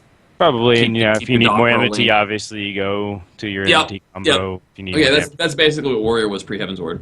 Yeah. Like Well, I mean, that's the root of the Warrior play. don't they have another combo that you're going to be able to do besides that? Probably, like but a I low mean, enmity combo that you could do that's not a dot, because it'd be stupid to say, hey, I'm off tanking, now let me do dot, dot, dot, dot. They would have to have some other tree for you, right? Instead of high enmity hits that you would always hit with the... Because, you know... I mean, it's a possibility, but I mean, you can run through the Rage Felony spam on a Shield Oath and still do decent damage and Right. not gain a lot of enmity off of that. So, I mean, I don't know. I haven't really gone too far into the Paladin tree. Like I said, I'm only 54, so I just got that new skill. Yeah. So I haven't really gotten that far in there. There's also, like, if I'm not mistaken, the way that the hardcore raiding community approached it in A Realm Reborn was Paladins were the main tank and Warriors were the off tank, because the Warrior could disrupt Defiance and do more damage, and here I am with an ability that lets me swap out of tank stance to do more damage. So, like, I can see the Paladin not really having a great off tank combo. I would rather No, I think see it I not mean- go that way, but I can see them doing it. I mean, before 3.0, there's been talk if you go full strength on a Paladin and in Sword Oath, you were doing more DPS than a Warrior could. Really? Because the Sword Oath gives you a Ridiculous amount, yeah. double auto attack hit. So It's like, no, it just increases the potency to it by like Yeah. 60 or something like that. But is there anything you're using MP on as a Paladin? as of right now, no. So not using really. that Riot Blade thing, just like, here's more MP for Well, nothing? Riot I mean, gives you more MP. Like I said, I haven't. Flash. yeah, Flash. but that doesn't... Flash. I mean, exactly. it doesn't make sense to me. Like, I have found myself playing Warrior because I cross-class flash in, because I'm lazy in TP management with overpowers for people who actually know how to play. Right? Like, Right. I just cross-class flash. And like, occasions I found myself going, man, I could go for a Riot Blade right now. Like, Yeah. So I'm just wondering if they put anything in there that would have synergy with MP, and it says, hey, you can use your MP, then you can use Riot Blade to get your MP back, and then you can use it more. I don't know. I just feel like there Right. should be something I like mean, that. like I said, there might be, but again, I'm only 54, so I haven't gotten to 60 in game, gotten all my skills. So maybe I'll bring it back up in the next show if I get there. Yeah. We'll see, man. Well, Warrior, they have technically like 2.5 branches, because you can do, Storm, Eye of the Storm, and then, God, what's the other one? Storm something. Storm Path. Right? Storm's Path is the one that's you get your base, I start my combo, and then you pick, are you going to go the high enmity combo, which interestingly has higher potency than Right. your DPS combo, because your DPS combo drops the debuffs and the buffs that make all of your stuff hit harder, right? So you alternate between the two, but your most DPS comes from your high threat abilities. Bleh. But Storm's Path is one of the 2 ending things that we have on our DPS combo. Yeah. Uh, So, I mean, Yeah. I can see Paladins getting that too. It kind of bugs me that I don't know that off the top of my head what they're getting, but I'm pretty sure they have a version of that. And I feel like that's going to make it a lot more interesting. Yeah, Clemency heals the entire party, then Royal Authority comes off of Savage Blade, but it's a high damage one.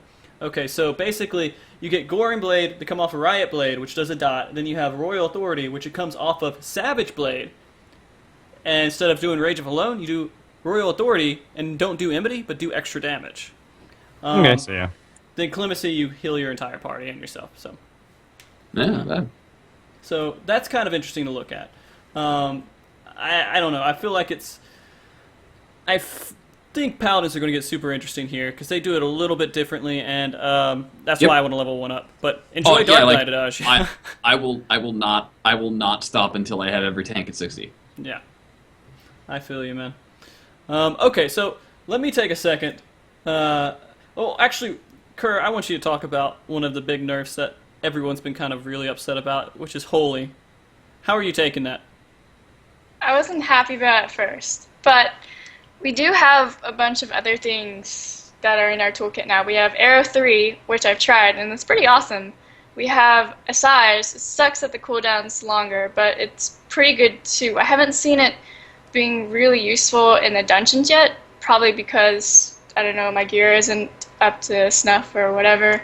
But we'll see. I mean, I guess it could have a lot of utility, but as for the holy nerf, it really... I mean, I can still do like one holy, I guess, but also we are taking bigger hits in the dungeon. So it gives me more of an excuse to not DPS, I guess, and just heal, which is what I'm supposed to be doing anyway. Yeah. I don't know. There's ups and downs. It's mostly down, I guess. Mostly down. I mean, you do want Mostly to down. look like the stun helps the tanks, right? Because it's stunning the mobs and they don't do damage to the tank, and you're doing a lot of damage. But it is what it is, I guess. Yeah. Well, if we... Black Mage kind of had the same thing. We don't have a Black Mage on the show to kind of talk about Flare, but I assume it's the same kind of opinion. You're just like, it's nerfed, it's not nearly as crazy powerful. Because, Holy and Flare, those in every Final Fantasy are like, holy fuck, do lots of damage. And that's kind of what it's there for. Like, I remember playing Tactics, and I just got to that point to where I was like, I'm just going to Holy the shit out of everything and beat every single match I have in Tactics because I have Holy. But, it's okay. I think with the different abilities you're getting, you'll get this whole new rotation, and hopefully it won't be that big of a deal. With Machinist, first off, I want to ask you guys, have you guys been in a dungeon with Machinist yet? I have. Yes. I've played in I've only seen Machinists in Heavensward dungeons. Oh, okay. Well, I mean, you've only really been playing Heavensward dungeons, too. Well, no. Huh. I've done lobby roulettes. I haven't seen any Machinists in them. think- I've only seen them in the higher stuff. I think when you do lobby, it's going to be after Heavensward, or it's going to be before 30, if you're a tank. I can't see you getting into... Yeah, because they've got all that. Yeah. Yeah, Dark Knight's just spamming through 30 through 50, so... what's your picture of Machinist right now, Squeegee? Do you have any negative? You just like, they're just another DPS? They were knocking things back, but it was just an opportunity for me to home gang stuff. Right. The Machinist that I had, there's more flashies that I don't recognize and thus dodge, which I don't need to. Like, it's just basically like, what is this stuff? I've never fought this boss before. It was the White Mage's AoE bubble of regen. Yeah. I'm fighting this boss in this dungeon I've never fought before, and up it pops, right? And going through dungeons with Machinist was a lot like that, a bunch, because I had no idea what I was supposed to dodge or what I wasn't, and really, they're a ranged DPS. They're not even on my screen most of the time. I've heard that same complaint, I think, from Kerr with the bot and what it was doing. It had the purple stuff around it. Should I stand in this? Should I not? Exactly. Yeah, exactly. It's like red or something. It looks bad. Yeah, it's like if I see a thing and I don't know what it is, I stay out of it because if I'm like, oh, I have no idea what this thing on the ground is, stand in it, instantly die, look like jackass. Like that's not. Okay, Kerr, have you been in a group with Machinist at all? Only in a trial, and that was yesterday. That's all I saw, really, was the turret thing going on. Otherwise, Okay. I don't really have an opinion on Machinist yet. Adagio, give me all your hate right now. Throw it at me. Why with the pushback? What is it part of your rotation? All right, so let me explain this. I think it's very important that people know what blank shot is, which is the pushback that everyone's seen in these dungeons. Have you guys played bards? I mean, you guys have all played bards, except for Squeegee. You haven't played bard. No. Okay. You have off-global cooldowns that you hit between your global cooldowns, right? And that's just a common thing. Class, yeah. Yeah, that's a lot of different classes that do that. So when you go into... So, like Circle of Scorn, right? You're hitting that between your global cooldowns. This is a between global cooldown hit that has, I think, 100 potency? Maybe it's... Yeah, I think it's 100 potency. Yeah, it's about the same as Brutal Swing. Yeah, and so every, 30, 20 seconds, you get an extra 100 potency. The problem is it also has an effect where it pushes shit away. And so here's the thing. Everybody hates it, because they're DPSing, and then all of a sudden the mob goes flying across the screen, or they're tanking it, and then the mob goes flying across the screen. I mean, it comes back. It doesn't stay binded in that. Yeah, I agree in that, but that's the problem there. If you're tanking, and you have everything facing you, Yeah. that thing gets pushed back, and now it's behind you and facing the group. So if I Ignore don't move it. everything Yeah. back this way, everybody in front Ignore of me it. is going to get hit by frontal cleaves and shit. It's okay. Yeah. Just ignore it. Let it happen, and just call him a noob afterwards. Don't get angry. It's okay. But it Let just happens all the time. And yeah, it's like freaking K1 SPL. I don't know if that's how you say it. It's Fluid Aura for deeps, yes, but white mages don't generally use Fluid Aura They do unless when they there's try a to sleep. Yeah, specific utility. reason. And so this is another thing. This move is a fucking utility. This is something that you can use to make more interesting things happen in a fight. For example, you go and you pick up a group and you need an ad, like a ranged ad sitting across the room, but you can't go pick it up. You need it to come to you. Machinist goes behind it, shoots it to you. That's if the Machinist knows what they're white doing. mages do that with, like those knockbacks when used well can have a lot of effect on the positioning of a fight. Like I've seen it happen a lot with white mages. All right, and so let's do another thing where you guys actually, the Machinist knows what he's doing and the whole group's okay with it. You knock back the mob, and he slows it, or he binds it, or he does something so it stays over there. You can't attack it at that point, but it's not attacking you at that point too. Yeah, it's a So CC. you just reduced the damage that's happening to you. So Yeah, but the then only it's not- negative is it's annoying. Well, then at that point, it's no longer within the group, so anybody that's doing OE is not also hitting that mob, therefore reducing the total output of DPS Right. for the group. And so there's that too. So I honestly, as a Machinist, I have really good understanding of how I need to do burst DPS. And so I'm going to do all of my burst AoE and probably not push it back. But if I'm at that point to where I need to put extra damage on something, maybe I'll angle it to where I shoot the mob into a wall that's not far away, or I'll do something to where it makes sense to use it. I haven't been using it a lot because as soon as anyone sees it, they just say, "Kick the Machinist! He's an asshole! I don't want him See, in I'm here!" not that hardcore about it, but it is extremely annoying when I'm sitting know there what, trying to tank. Oh, go ahead, finish your sentence. I didn't- It's extremely annoying when I'm trying to tank all these mobs. I've already pulled the whole group. I have them all clustered nice and neatly in front of me, and one just goes shooting out behind me, and I have to reposition the whole group then. It's just annoying. As an example, what you're talking about, like taking the one mob, knocking it back, and CCing it. In Orem Vale, I know. Dun dun dun. You mentioned AV, right? Yeah. There's or is it Dismail? I love Darkhold? AV, by the way. It's actually one of the ones I love. It's Darkhold. Sorry, it's Mail Darkhold. There's the last two pulls before the last boss. Okay, you've got the two Dragonling things, and then 3 skeletons. Oh yeah. All right. By my experience, if one of your DPS is an asshole and ass pulls those skeletons into the you can't fight both of those pulls at the same time, you will die. Yeah. Those skeletons do so much damage on top of those stupid fucking things, your healer just won't be able to keep up with it. You knock one of those skeletons out, you're fine. Yeah, and it only Right. is, you can keep it out for like 10 seconds. It's not a lot, but you can still do it. But it's enough for your group to burn down one of those skeletons, right? Yeah. And kind of and that that level of awareness is great, and it could have a good impact on those scenarios where it's relevant. I think the problem with Enix's design was that knockback has potency damage on it. Yeah. And so And, now it's not a and utility. all that's doing is asking somebody to weave it into their stuff for the extra potency, and that's that's the error there. See, Yeah. I mean that's a part of like every class. I mean, on Paladin, I have to weave in Spirits Within in my because it has a lot of potency, but then I no longer have a silence ability right off of hand. And Right, on Dark But do Knight, you ever that remember silence- not to use it? Like, No, That- I that- use it all the that time. silence- I don't even use it Yeah. for silence. It's just it's a DPS skill for me. And also Yeah. on Dark Knight, you have the kick ability, which is a stun, but I use it weaved in between my DPS. I don't ever use it I for a use stun. brutal swing I mean, on warrior for the same thing. The thing is that those skills don't have. The only time that those skills are bad is when you're building DR on that form of CC, like in the first fight of hard mode Sastasha.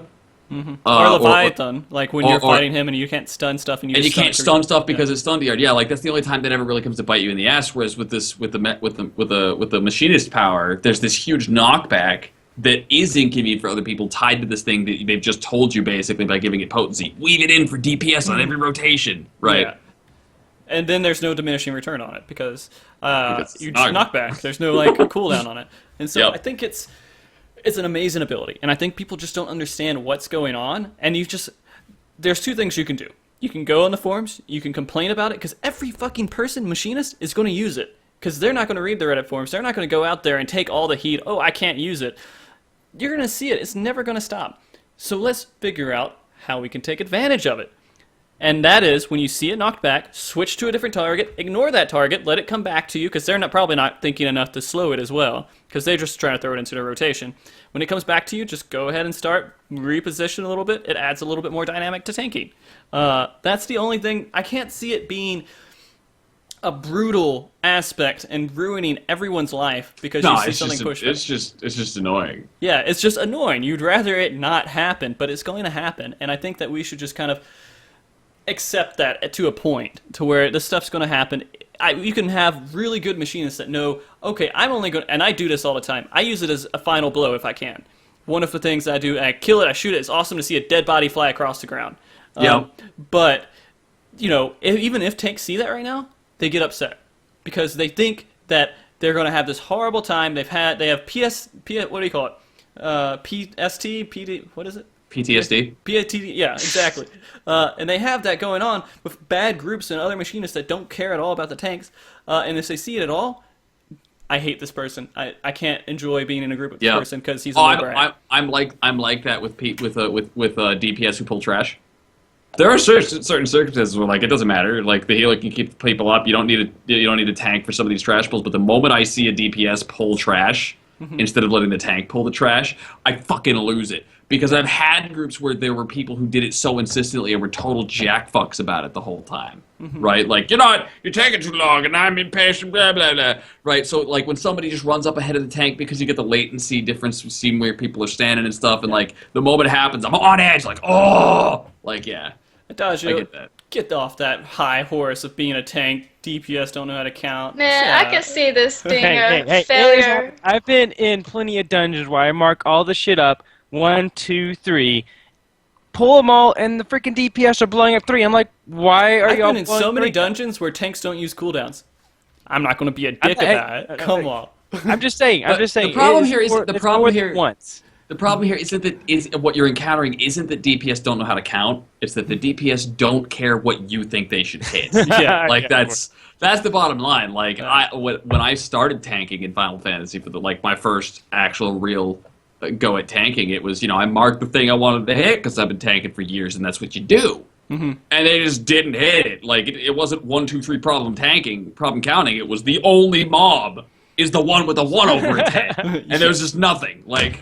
I don't even bother marking shit anymore. I just go over there, get aggro on everything as fast as I can, and then let them kill whatever the fuck they want to. Seriously. We interrupted Kerr on a thought, and we need to go back to that. I'm sorry, Kerr. No, it's okay. I think it's just like, I see like a recipe for failure. So watch. So Machinist does the knockback, right? What if like the warrior does like I don't know what that skill's called, but it's basically you crit from the back and then... Oh yeah, where it will crit you if you're facing the wrong way or something. Right, so Adagio said it comes back and it basically sits at the tank's back, right? So it hits the that's tank's if it back. gets pushed through the tank, yeah. Yeah. Right, and then, so say like the tank decides to pull a lot of things, the Machinist does that, then I'm having to work even harder. Yeah. Well, wake up and reposition. You see it's on the That'd other be side. nice, but then the tank's dead. I'm already having trouble. I don't understand tanks who position and then plant, right? Because I'm always moving, not so much as to reface all the mobs all the time, but because I'm I'm never comfortable unless everything is in this very tight cone in front of me, and it's almost impossible because mobs don't stand inside of each other. Yeah, and they push right? each other so sometimes. I'm always wary and dodging. It's probably a habit I built from being a PvPer. Yeah, I mean, right? I move around a little bit, but I do tend to plant mainly because I'm worried about the Dragoon and the Monk not getting their positionals off if I'm moving mobs it definitely like you don't want to move mobs, right? But I can move myself just so that I know there's nothing behind me, or like if mobs start throwing DPS on me, like the AoEs on the ground, cones and stuff, I dodge that stuff constantly. It's always got me moving out of AoEs and stuff. Oh yeah, exactly. So mobs are moving all the time. So like a thing going flying off in the corner is just like another fucking random thing I gotta reposition for because I'm repositioning anyways. Yeah. But yeah, no, like I could totally see people being annoyed with it just because I was hitting that. Is it the end of the world? No, it really isn't. Yeah. It's honestly not the end of the world. It's just obnoxious. Yeah. And so there's so much hatred out for it right now, and I think that needs to chill out, mainly because it's not detrimental enough to blow, pop a vein over it.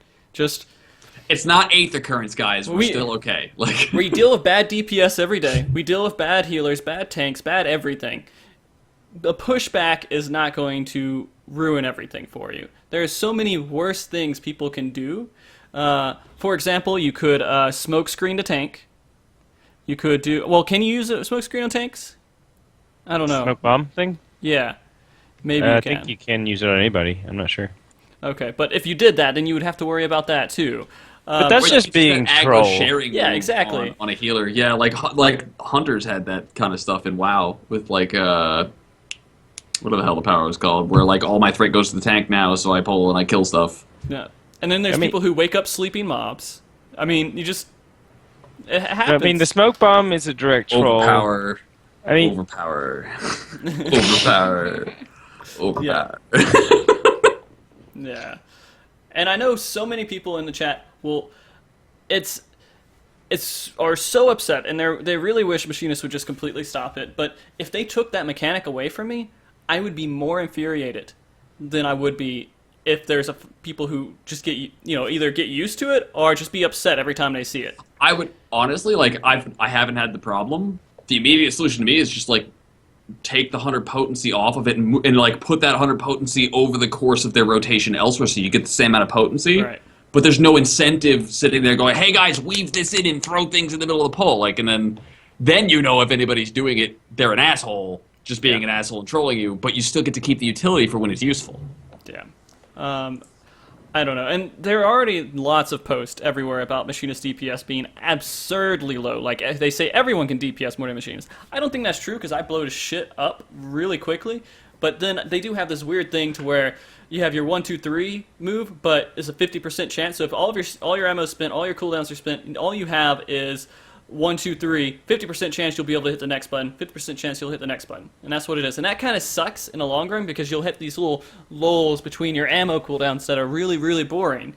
But it adds another level that you have to think about and work with. And I think Machinist right now is one of the most enjoyable classes that I've played. And I don't plan to leave it unless if I get the in-game and it just turns out to be a horrible class and everything else, then maybe I'll drop it. But Yep.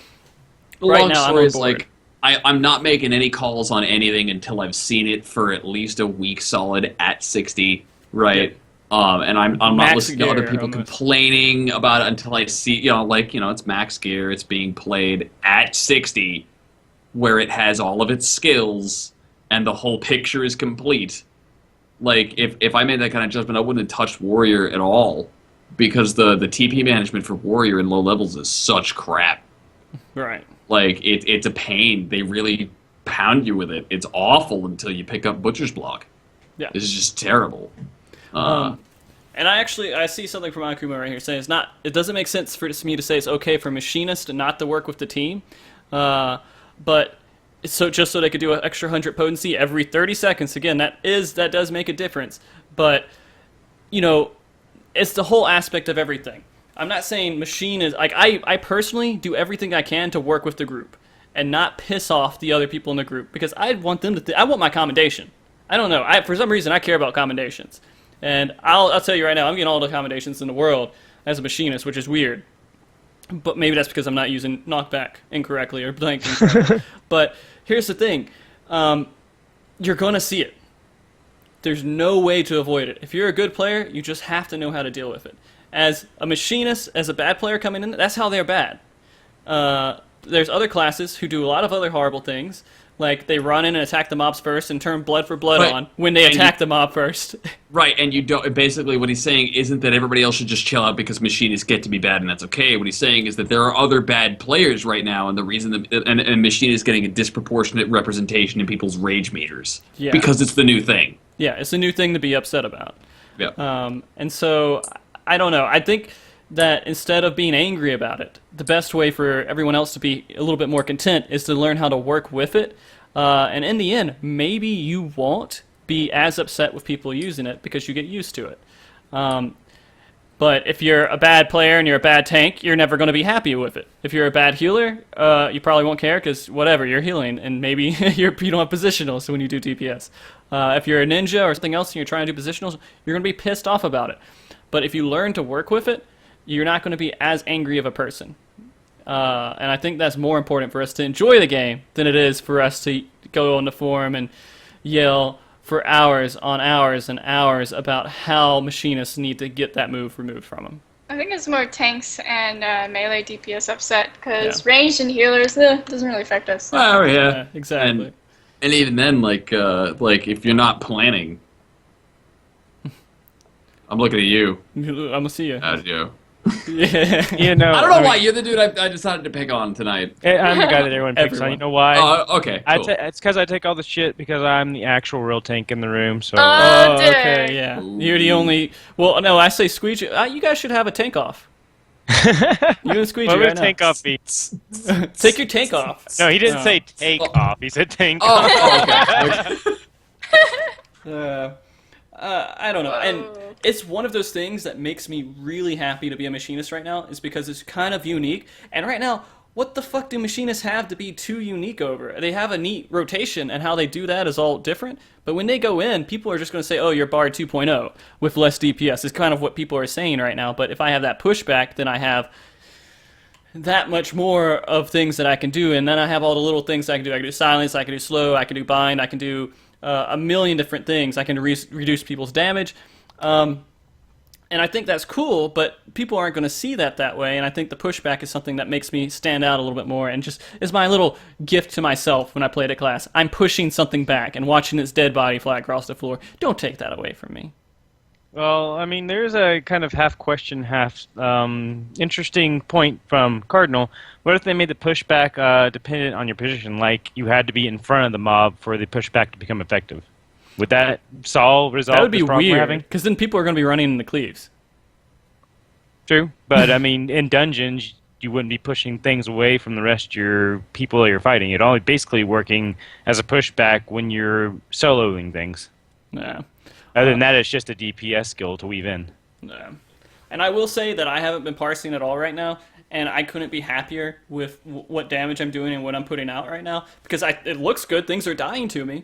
When I hit a higher level, then I'll probably like 60. I'll find out how to be more efficient with playing. But I'm just going to think about it right now and see how my abilities work, and then I'll find Yeah, all my like errors later on. I'm not parsing or researching warrior rotations right now. Like I'm tinkering and trying out stuff, and you know, like I'm having fun discerning for myself what I think is the most efficient use. Like I was doing math earlier. Does anybody know how skill speed affects dots yet?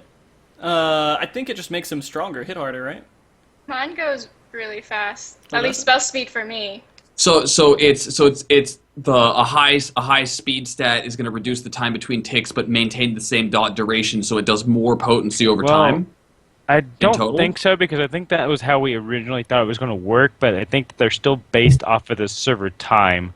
Yeah, So something like I'm not exactly sure how spell speed affects dot damage yet. I don't know, I've just Oh. noticed that for my dots, because I'm used to a certain timer when I apply dots on mobs. Yeah. And suddenly it's like a lot shorter for me. Like after So it's actually reducing the duration, allowing you to apply the same buff for the same amount of damage over the course of like more times. You can squeeze in more of that same dot over the same 10-minute Right, fight. I feel for like instance. it at least.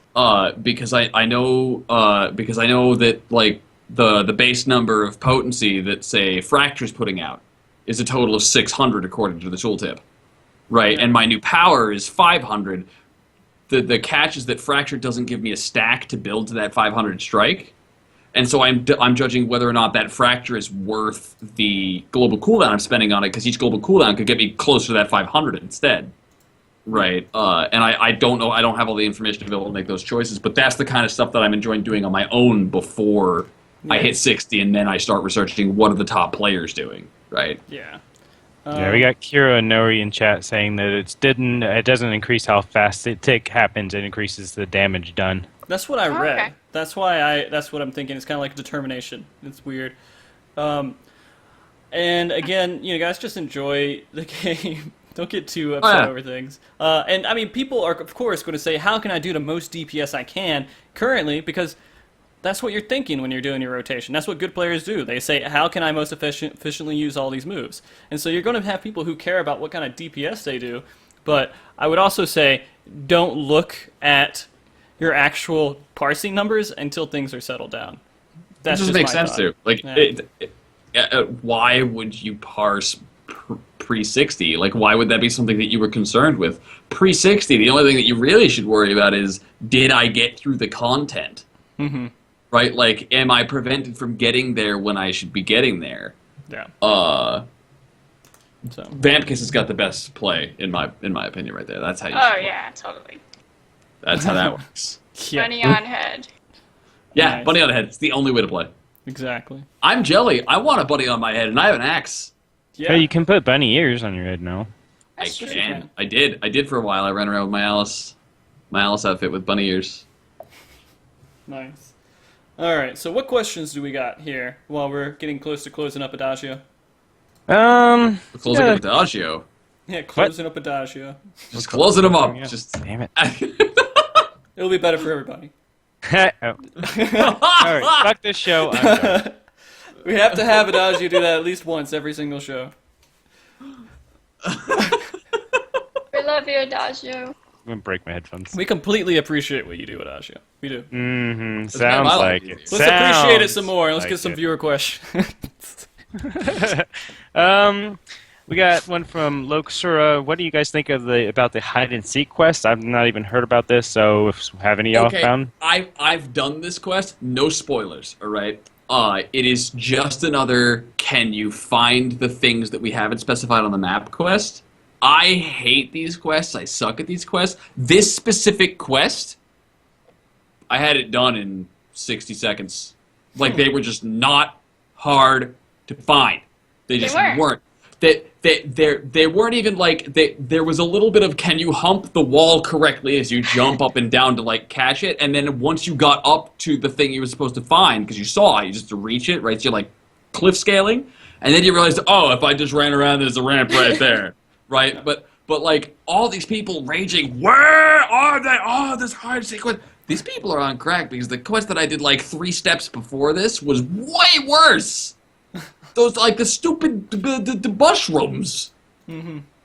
Like, but yeah, no, like, the hide and seek quest, like, everybody was like, ah! And I was like, what was so hard about this? Like, this is the thing I am supposed to suck the most at. And I was like, yeah, whatever. Like, I don't know, maybe I got lucky.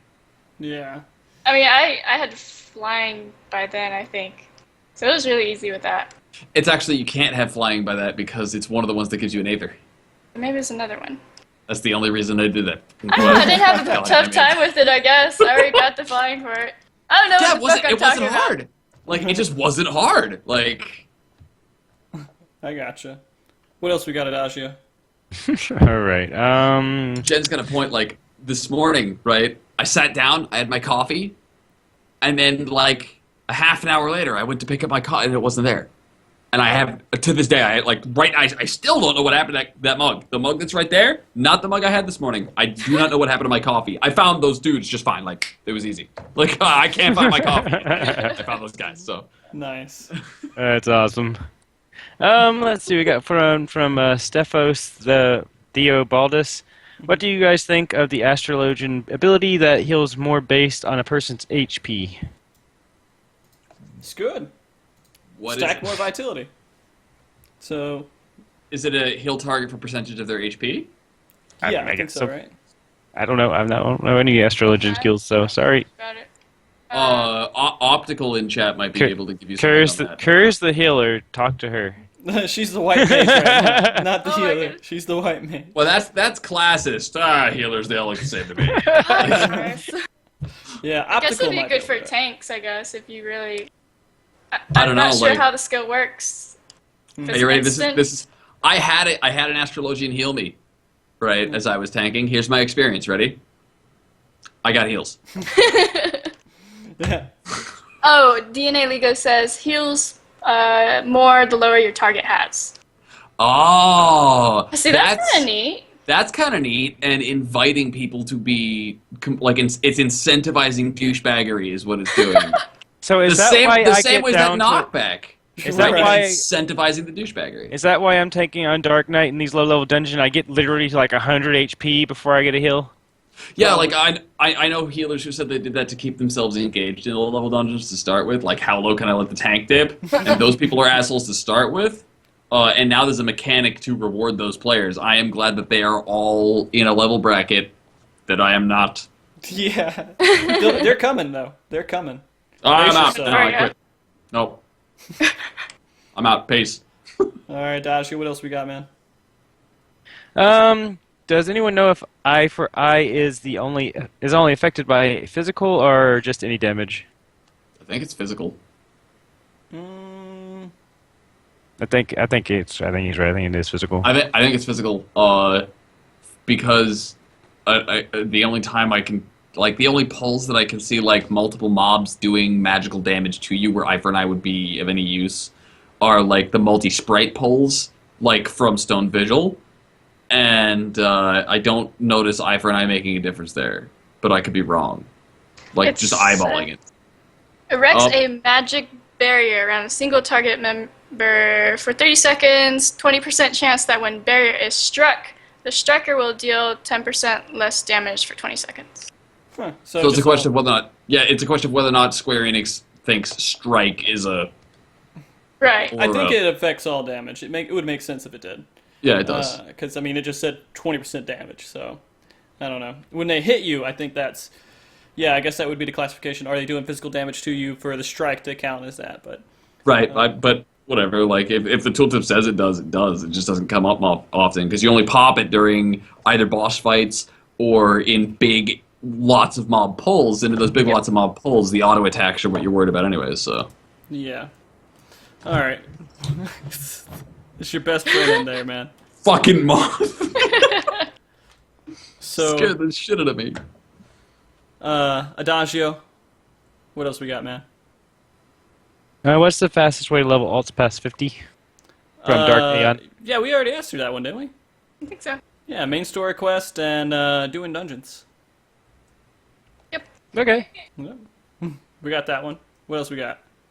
We got another one from Stefan Theobaldus. Why is everyone so obsessed or concerned with DPS like it's the only thing that matters? Because that's what people have to do.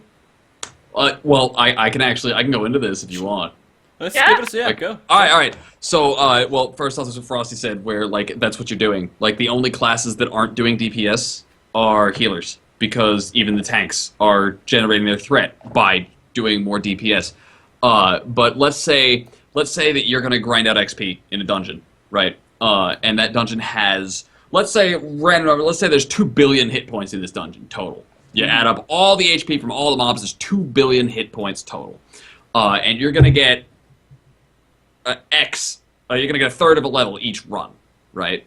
If you can burn out that 2 billion XP in 5 minutes, you get a third of a level every 5 minutes. But if it takes you 30 minutes to burn out that 2 billion XP, you're gonna level a lot slower, because you're gonna be getting a third of a level every 30 minutes. So when you're going through dungeons and stuff, the reason you want high DPS and high DPS efficiency is because it reduces the time, but it reduces the amount of time it takes you to earn the same XP.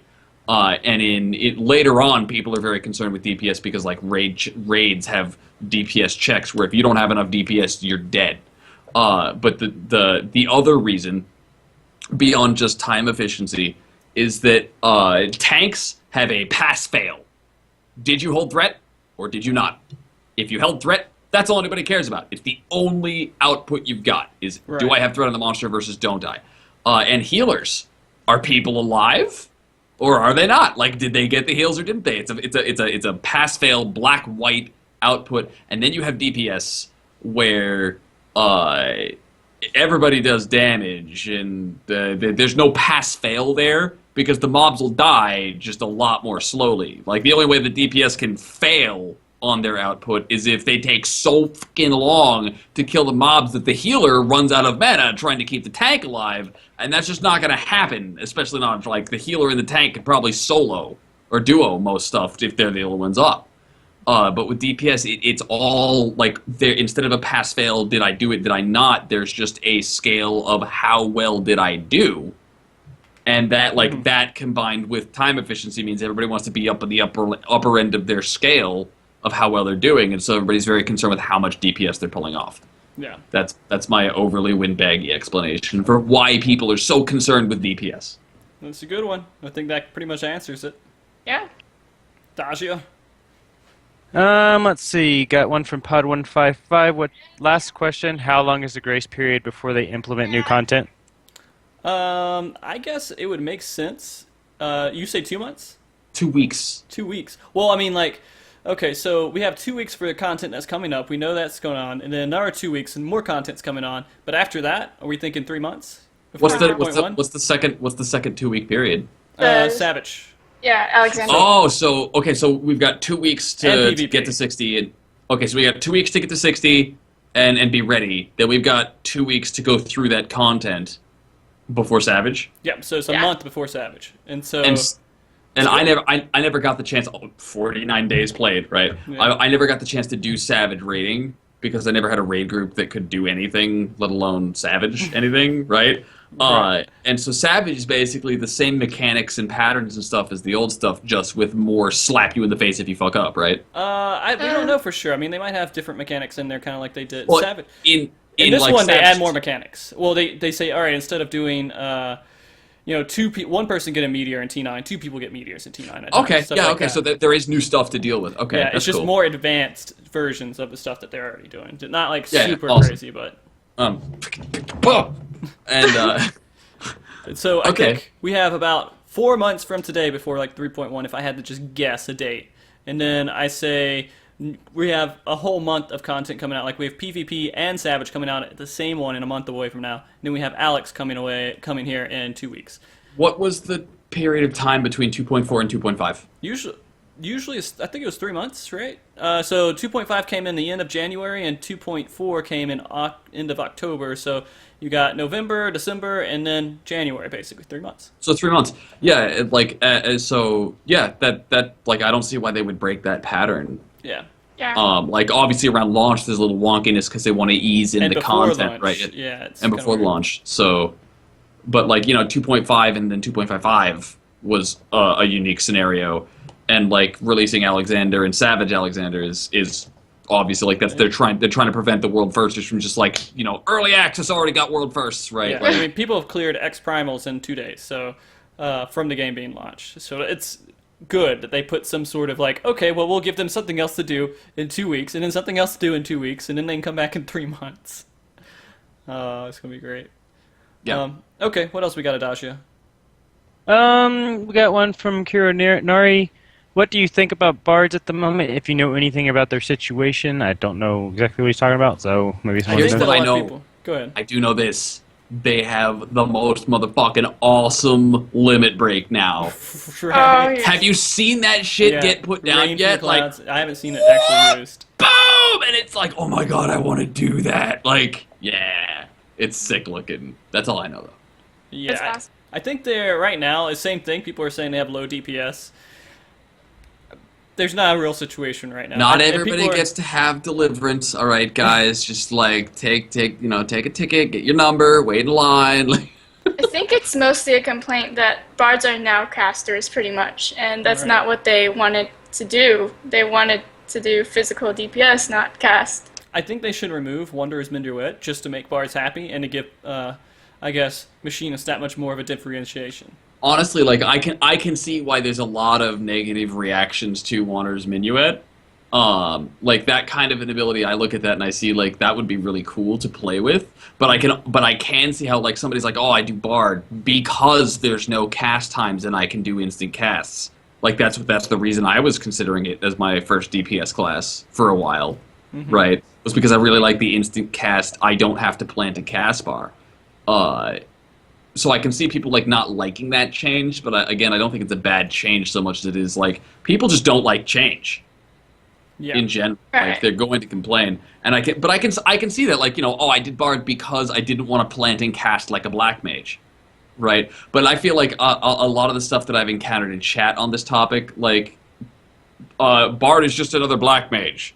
Bard is just black. Really? Black mage, like you gain an ability that makes it so you can use cast bars, and suddenly you are identical to this entirely different class with its own unique rotations, feeling, and chant. Like Pook, who is the guy I will listen to about Bard, right? Because he mains Bard. He says Machinist doesn't feel anything like Bard. It doesn't feel like it. I mean, it does. And It feels that's different. the important. Yeah. Like here's the bottom line, right? What people are going to see is you stand at a distance, and you have two modes: instant and not instant. It's a bard.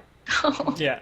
Long story short, here's the deal. You stand at a range, you deal damage. You're just like all the other range damage dealers. To a certain point, like, you can simplify things down to that so the game can function. Yeah, right? Like, same thing. You know, you got a monk that has to be positionals. Now ninjas have to do positionals. They're the same god fucking damn thing, right? Right, but it's not that simple. It's not. Like, those classes feel different when you play them, and that's the important part. Find the class that you feel plays the way you want it to. That's why I'm playing warrior. I'm not avoiding paladin because paladin. I played paladin and it wasn't for me until I'm a dodger. No, like, I loved paladin on my controller right at the end of A Realm Reborn. Like, I plan on leveling it because I thought paladin was great. I just didn't like it on the keyboard and the way it felt. I didn't like the way warrior felt on controller. Holy shit, I just couldn't do it. But I really like the way warrior feels as I'm playing it. Right. Like, give me a DPS that feels like warrior. It's good. I'm gonna try monk. I'm gonna try it. Monk is fun. It's you gotta get used to it and figure it out, like how you need to do all the rotations and everything, and what position you need to be in, and how you're supposed to start things. So it makes sense. Jen specifically chose ninja over monk because there were no positions, right? And then, like, they added it before she even hit 50. Yeah. Oh, sorry, Karen already cleared it up a bit. So basically, the complaint is the low DPS. Yeah, again, just wait. Yeah, like, you never know. Like, you might get the thing that makes your DPS sing! That's not a bard pun, but it should have been, right? Yeah. Like, you might get that thing that makes you really shine at level 58 or level 59. Like, you don't have the whole piece, you don't have the whole puzzle yet, right? And you can be like, yeah, this is a duck, it's ugly, and then you're gonna find out, like, you put the last piece in and it's an ugly duck and you were right the whole time, and then you can be depressed. Then you'll have the right. Okay, I was going to go with some strange metaphor there that was going to involve, like, Emma Watson, but I couldn't find the way to make it happen, and it just didn't work. And I honestly think that both Machinist and Barge should do a little less damage overall. Not super less damage, but a little bit less damage, because they're support classes, right? Okay, so I'm going to take the other side of the line here. Okay. All right. Did you play World of Warcraft? I did. Okay, so I was a druid. Okay. Okay. So I used to deal with people telling me all the time that because the druid could tank, and the druid could melee deeps, and the druid could range deeps, and the druid could heal, that I shouldn't be as good of a healer as, say, a holy priest, or I shouldn't be as good of a tank as a warrior. Mm-hmm. And, like, at surface thought, like, when you first encounter that, it seems to make sense. Until you encounter, like, let's talk raid comp. Do you want a bear tank? No. Why? Because the warrior's the better tank. Right. I never get to tank that way. And in the case of the druid, it was, you know, the important piece to know was that if I wanted to tank, I couldn't be a healer or a deeps. I had to build and gear and be a tank. Well, that's in, like, when you're switching the roles up. I mean, like, if you were a druid that could also heal a little bit, then maybe you should tank a little bit less.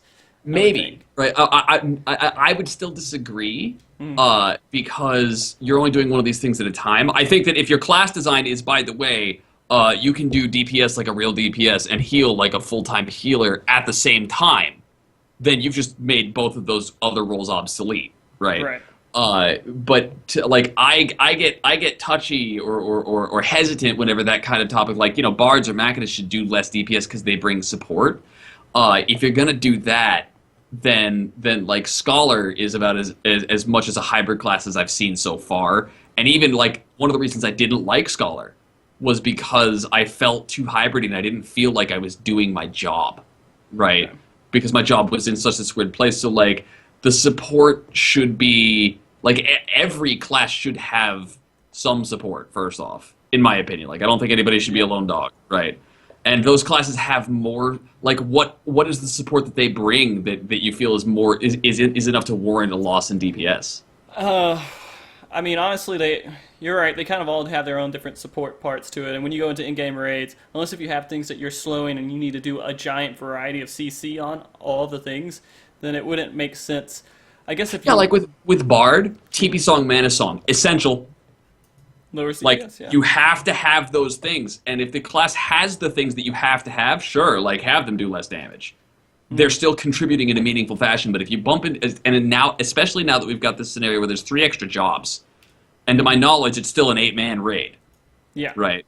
now you're talking about like what composition do we want to use and why, and that's where like the balance between the classes gets really sensitive because you don't want to wind up in a scenario where like the raid groups just don't use Machinists. Yeah, they're like, no, don't Like, use it. It's not good enough DPS. Don't use it. It's not as good as Bard. Like that. Yeah. That's not what I want to see happen. I really want to see it be like this raid is better if you have a Machinist, or this raid is better. Like maybe an encounter is better for one class or the next. You really can't avoid that. But Right. I'd really like to see them be all on equal footing as far as desirability goes for raid comps. Okay. Personally. All right, Adagio. There's only one more serious question, which I really don't feel like asking. Okay. Rusty, how are you liking Machinist? Oh, it's great. Love it. Enjoy it. Don't put up a parser. Just go out there and enjoy it and do what you think is best. Use as many blank shots as you can. Piss off as many people as you can. Enjoy the game. I'm totally rolling Machinist like right now. Yeah, just do it. I mean, Machinist is... you see my goggles. They're not coming off. Unless if I'm not playing Machinist, then I'm not going to have them on. But if I'm playing Machinist, they're on. And I'm going to be having them on for quite a while. Because I'm having... showers with those babies. You don't even know. I got keep soap out of my eyes, man. Soap out of my eyes, all right? But no, I mean, I've been loving it because it's something different. The look she's giving you right now, for the record, tells me you're not keeping those goggles No, on. That's When I'm playing the game and I'm streaming, I have these on. Because I want to be the machinist. I want to be the person you go to and you say, hey, I have a machinist question. I want to be able to do that for you. yeah. And I think that class, and I just love engineering type jobs and classes and all. Like when I played WoW, I played a engineer gnome. That was the tank. That worked out because they didn't have an engineer class, so I just played a tank and it was hilarious. But I think that machinist right now is, if you want to try something different, I wouldn't say if you played Bard before to try it, because then you'll be like, this is kind of similar, but the rotation is different. You have to pay attention to lots of different aspects. You have ammo that you have to know how to use ammo. If you don't use ammo efficiently, you're not going to do good DPS. You have a lot of different cooldowns. You have to know when to burst those. You have to know how to use ammo in AoE situations. And which situation is this move better to use the ammo in. So basically, ammo does a lot of stuff for the class. It's just a new little system. The whole new mechanic for them that you got to get used to, and so. But it's fun. Like it's engaging. Yeah. I'm always thinking. I'm like, what's my next move? What's the best move that I can put next, depending on what happens when I hit this button. So when I hit this and I get a right proc, then ammo kind of makes it a little bit more expected. So you can use your cooldowns in the right way, but you're like, should I wait to use this move, or should I go ahead and use my cooldown because you have another move? So like you don't want to run out of gas at the you always want to have enough gas from start to finish, which means but you're you not also want always your you cooldowns don't just on pedal to cooldown. the metal non. Yeah, you just never pedal to the metal non-stop. Yeah, I mean at the beginning I do just so I can, because I know everything's going to be up. I'm going to get the max amount of effects out of all of my different cooldowns. But you also have the same thing with dragoons. Where you say the next hit's going to be a crit. But you have to know if you have the right proc. Should you use it on this one, which does more high potency? But you have a 50% chance that you're going to do high potency on the next one. So should I save it or should I use it now? So I already have the cooldown timer ticking, and I might not get it. So 50% chance might not be worth waiting on it. I might still get the proc, but my decision to use that move before knowing if I got that proc was the better decision. Right. So I could talk about it for a long time. But yes, I'm enjoying it. If you have machinist questions, I'm not going to be streaming a lot this week, but starting Friday, I'll probably be back up to streaming as much as I can with Heavensward. Hopefully I'll be 60 by then and have a lot better understanding of the class. And then I can explain anything that you want me to explain to you then. Sorry, I could just go on because I do enjoy it. I'm the same way about Warrior. Like you found your class when you could just ramble endlessly. Yeah. About what you, and that to me is when you found the right class, like not how much DPS they're doing or how similar it is to the other classes or whether it's boring or exciting. It should be if you can talk for hours about how you think the class should be played, or if you can talk for hours about what it's like to play the class, or things that you want to get better at playing your class. Like when you are that into it and you've got that much, you're getting that much enjoyment and passion out of what you're playing. Like that's when you found the class that you should be playing. Yeah, I agree with you. So no more serious questions, Dasha? That's it? No more serious questions. Any last minute questions, go and ask them. If I did miss some, there were some serious questions, but they seemed embedded within conversations people were having with other people, so I didn't pick those up. If If I didn't miss any questions, I'm sorry. Go ahead and ask them again, and we'll answer them in the post show. Yeah, we'll just kind of talk about it a little bit. I got a question for you, Frosty. Ask it. I think I might have already asked you this one. I think you dodged it Okay. when I did. All right. I'll try again. I'm gonna ask you. I got on camera live. All right. Okay, let's go. What is one question that you have always wanted to be asked that nobody's ever asked you? Like the answer you just want to give, but nobody's asked you the question. What is it? Adagio. What else do we got going on?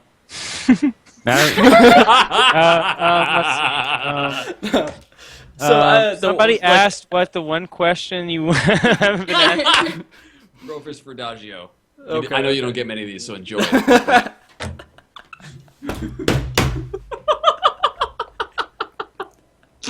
All right, let's kick EvilSqueegee up. Okay, so the one something I wanted people to ask me, but they've never asked me before. Is that the question? Yeah. Like what's the thing that you've always wanted to be able to like answer this question, right? But nobody's asked you the question. Oh God, I don't know. I don't think I've ever have answers prepped for those questions. Shoot. He's not used to the tension, guys. No, I'm not used to the question. Like I don't know how to answer that question. I didn't think of that. That is the one question. That is the question. I wanted people to ask me that, so I would not have an answer for it. You're completely correct. Wow. No, like How precognitive of you. I don't know. I guess like if someone asked me, I don't know. And we might have to come back to that, just because I can't think of a good answer to it. That's a real stumper. Way to break Frosty, man. Yeah. Way to break. I don't know. I guess one question. I guess that I have lots of questions for people. That's the problem. I have lots of questions to ask people. And I have plenty of answers to give if I have a question. But to develop a question and answer it myself seems kind of odd and weird to me. I don't give it that much thought either, but sometimes I'll ask people that question, I'll get a really interesting answer, right? Yeah. Like, I've never gotten the chance to explain this, and I'm like, who thinks about that? Like, I can see why nobody asked you that question, but it's interesting that you've had that thought, right? Like, yeah. I guess why are people so angry? And I would say they're angry because they're jerks, but that's all I got. We're angry because you keep knocking back our fucking mobs when we're trying to tank them. Yeah. they're angry because the expectation that their pre-existing assumption of what was going to be didn't match what was. Good one. It's good. I don't know, like, because I can think of a good question to ask, but then that's because I have it as a question. I don't have it as an answer. Right. So, I'm not Jeopardy, man. I don't. What is? What is the answer to life? I wish people would ask me that more. And I think the answer to life is simply enjoying the time you have, being as happy as you can, and whatever the fuck you make it, because it's your life, and so you answer that question yourself. So, That's deep, bro. it's deep. Yeah. There you go. We're done. It's heavy, yeah. I hit it. There you go. All right. And then I had Mint ask a question just real quick about turrets, and Yeah, I he just did. throw it out. Still my spotlights. Sorry.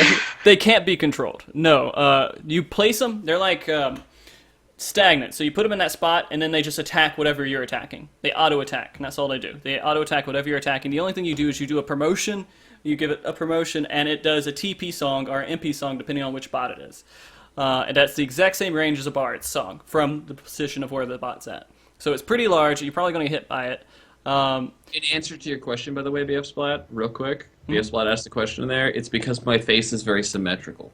Yeah, no, that's the exact answer. BS. Oh, sorry. You can continue answering the question now. The only thing is your hair's not symmetrical. It's like on one side. Can you fix that? Can you put your hair like You want me to? You want me to straight put line. pigtails? You want me to wear pigtails? just That's straight what line you want, behind right? you? Yeah, exactly. Pigtail it. That's Okay, awesome. there. All right. Well, let's I don't know. Let's purge right here. We don't need to go into an after show where we're purging off camera. Let's purge right here. Troll questions, everything, all thoughts that we had that we want to just throw out there. All right. Now we got 2 troll questions. Just Lay ask them on me. Lamb on. Tekumi wants to know if there was a bard in that instance in which you had them run in and pull and 3-man it. EvilSqueegee. The one you were talking about where they 3-man the first boss of It the was first dungeon. Since, bards are superior tanks than everybody else, I think it was a ninja because it was a ninja who was doing the pulling. I'm pretty sure it was a ninja. They had the dash forward charge that they were using, and then it was a scholar and a black mage. I think.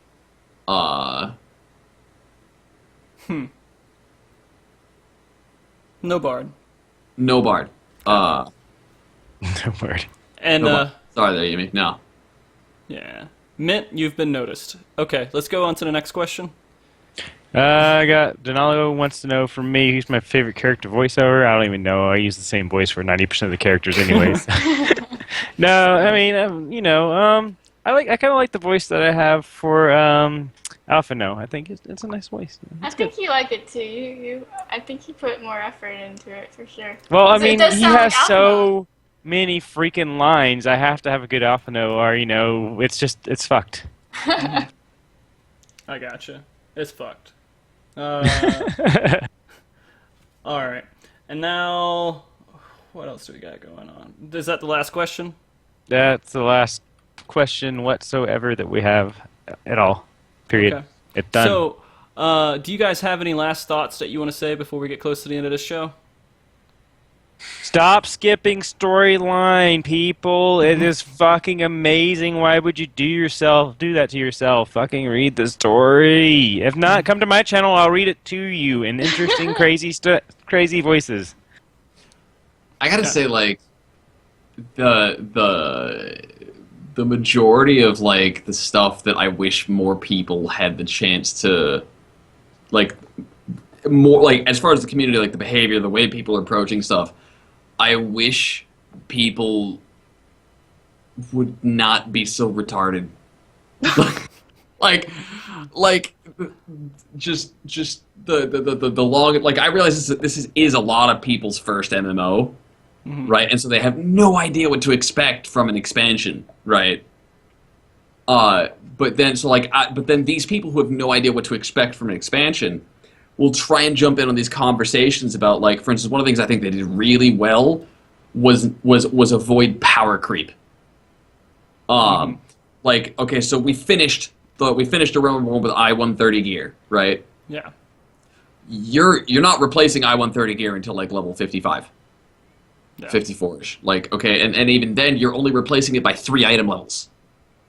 Right? So by the time you get to level cap, you're not having this massive, like, billions times extra damage bigger issue that I've seen other MMOs have. And like the way that was implemented and handled, and discussing this with people, and somebody who has no idea what they're talking about will jump in, right? Stop doing that. Yeah. Right? That's like being the DPS who just jumps in and pulls the boss, and then while the boss is being fought goes, "It's my first time, do I need to know anything?" Right. Don't be an asshole player. Try to consider other people. And most of all, don't be Pukajutsu. Yeah, okay, that might be one good point. Avoid it. Just don't. Don't be him. Even Pukajutsu doesn't recommend being Pukajutsu. If you tried, you'd be very disappointed because you could never live up to what he is. Haha, I turned that around. Okay, let's go. Kurt, do you have any other last thoughts that's kind of lingering in your mind?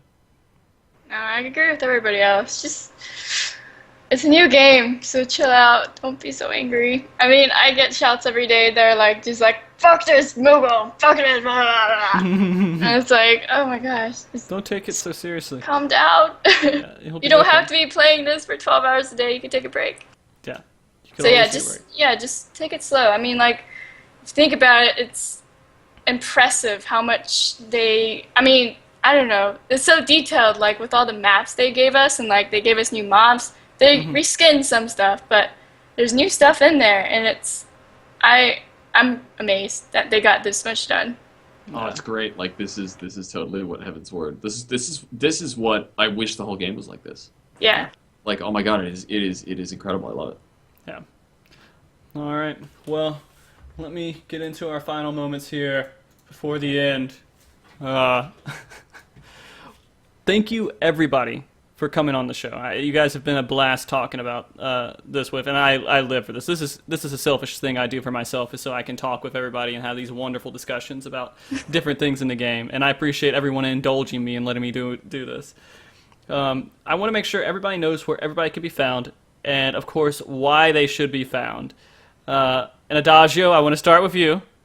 Why should people come find you? Where can they find you at, man? I just told them why they should come find me. Do I have to go Because you're over gonna again? read over it? Yeah, because you're I'm gonna gonna fucking read them the damn story. People need the story content. It's a fucking great story. You need to hear it. And he's going to be really angry at you if you don't like it. So come in there and don't like it and see his reaction. You can get a reaction. Whatever, troll me. I don't care. I had people freaking trying to get me to do Morgan Freeman voice last night. I was like, okay, I had to freaking look up Morgan Freeman just so I could get the voice down right. Nice. It's pretty funny. But anyways, you can find me, of course, if I just posted it, but at my Twitch page at Adagio_Andante. I do have a Twitter at AdagioAndante02. I have a...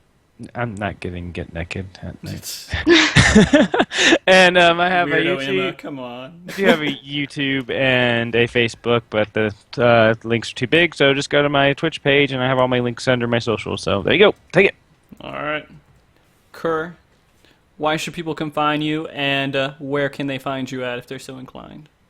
Are you gonna do a shout out? I am going to do a shout out. Okay, you guys can find me there, but otherwise, I'm usually on this channel, so you don't have to follow me. It's okay.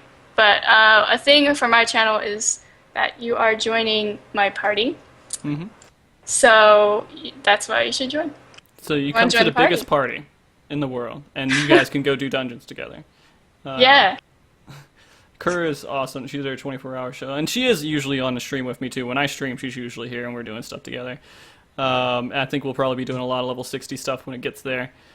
But you can follow her at the link there. Squeegee, Mr. Squeegee. Yeah. Yes. Where can I find you at? I don't know. Okay, I'll try to help you know you. what? He doesn't need it. We don't even put him out there because he's talked a bit about me. Well, maybe you deserved it. Like, I'm not knocking your mob's back because you don't know how to reposition, okay? Nice. You can catch me at twitch.tv/EvilSqueegee every single morning at 8 o'clock in the morning EST, usually to around 11:30 EST. Or you can catch me on Saturdays at 4 p.m. EST to 7 p.m. EST. I do tabletop role-playing. If you need to know why you should come out and hang out, and this gorgeous face isn't enough. Right. We do like I try and run a pretty hype stream, right? Like, we have some fun. The community is great. We actually had a lot of people today, this morning. Like, we had people showing up saying, "Hey, I don't want to spoil anything, so I'm just going to minimize the stream and mute it, right, and hang out and chat." And they weren't watching it, but they were actively, like, I had 20 people actively chatting there today, right? Nice. That weren't watching the stream because we police the chat for spoilers and stuff. And they were like that. That's what you can find here is people actively like coming to hang out with each other. It's pretty awesome. That's awesome, man. And if you guys like the show, hit the follow button. If you didn't like it, I understand. I highly recommend not following this dude. Come Yeah. follow me instead. Follow you. If you don't like the show, he'll knock you back with his stupid. Yeah, I'll be the machinist in there pushing your goddamn mouse. He'll find your groups. He'll stalk your group. But really, I really appreciate everybody who showed up tonight. I know there's a lot of different people to watch right now streaming, and there's tons of different people. And everyone who came by and watched us talk shit for like 3-4 hours here, I really appreciate you coming by and doing it. And of course, I had fun with the show. Again, I always have fun with the show. I loved it. Yeah, and It makes me sad that you'll never have me again. yeah, never. Well, because you'll be dead. I'm sending out the hitman right now. You know. We got you for your use, man. No, actually, Squeegee, I probably will hit you up in the future to come back on here. Hey, anytime, man. Anytime. I'm going through and trying to get all the cool... There's lots of awesome streamers out here, and I want to get as many of them as I can. There's like this EvilSqueegee and... EvilSqueegee. And there's the EvilSqueegee guy. Right. Right. There's EvilSqueegee. There's that Yeah. I did fucking EvilSqueegee. Yeah. A Bedagio something, I don't know. Yeah, something. I got Bedagio, Belly Dagio. Teleggy, whatever. Yeah. But really, we do got another question from K1SPL. Davis going to TwitchCon? No, I'm not. I can't. I wish I could. Yeah, we can't. Yeah, if we could, then we would. But I think that it's a little bit too much for me to go out and do right now, especially when I'm not, at that point. If we're right now with streaming, I feel like when it happens, I might be closer to that point. But at the same time, I do have to work a full-time job, so and pay lots of different bills, and so it's really difficult for me to actually go out and make the time for that, then have the money to do that. But I just got kicked out. The servers are down now, by the way, guys. And we went just long enough for us not to be able to play Just long Heavensward. enough to get you suckers distracted. That was the main purpose of the show. We've accomplished it. Peace out. Get the fuck out of here. He's trying to stop me from getting to 60. That's what it is, isn't it? That's exactly why you asked her to come on, huh? Yeah. And if you guys did enjoy the show, we do it every single week. And we have various different people who come on the show and participate in our discussions, always at 9:30 Eastern. And I don't know. This is our 18th episode, and I've had fun every single time we've done this. So you'll probably see us here all the way until episode 1000. So, all right. If you guys if you're a streamer and you're watching this and you want to be on the show, there is a survey form that you guys can fill out at the very end that's in green. Tell me if you're a streamer, what you like talking about, all the other stuff, and then I will be way more than happy to get you on the show. I also get people who don't stream on here, but I like people having cameras and coming up and showing all their wonderful emotions on camera. That's the only thing I will say. Like, Squeegee's doing wonderfully right now.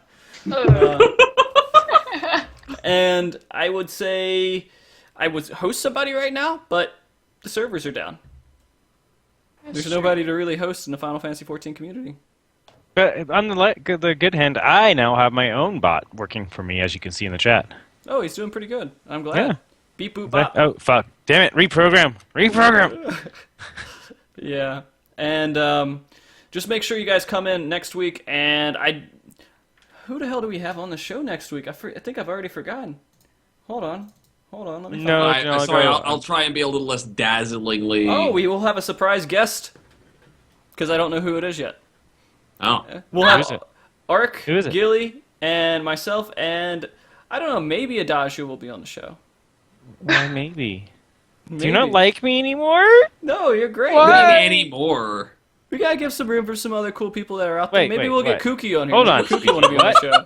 What, Squeegee? Can we seriously kick him out the fucking call already? Oh no, not at all. Not at all, man. Yeah, Kooky, man. if you want to come on the show, you're welcome anytime you want to, too. I just saw her. I know she streams, too. No, Denalgo, I'm not doing Meat Boy tonight. I'm going to go to sleep so I can wake up nice and early and Yeah, hit me too. Heavensward. Yep. All right. Well, thank you all for watching the show, enjoying everything with us, and I guess we just all do our goodbyes and give some awkward 30 seconds for the delay. So, bye, everybody. Oh wait, I don't have an awkward question yet. Bye. Shit. Bye. Dance, Bye. See ya. dance, Later. making it awkward. Goodbye, dance. It's awkward. Doing- Making it This is awkward, great. baby. Dancing. Why are you guys not doing it with us? Come on. Dance. We're cool. Is That's it right. over I think it's yet? Is it over? Are you just leaving Alright. this broadcast?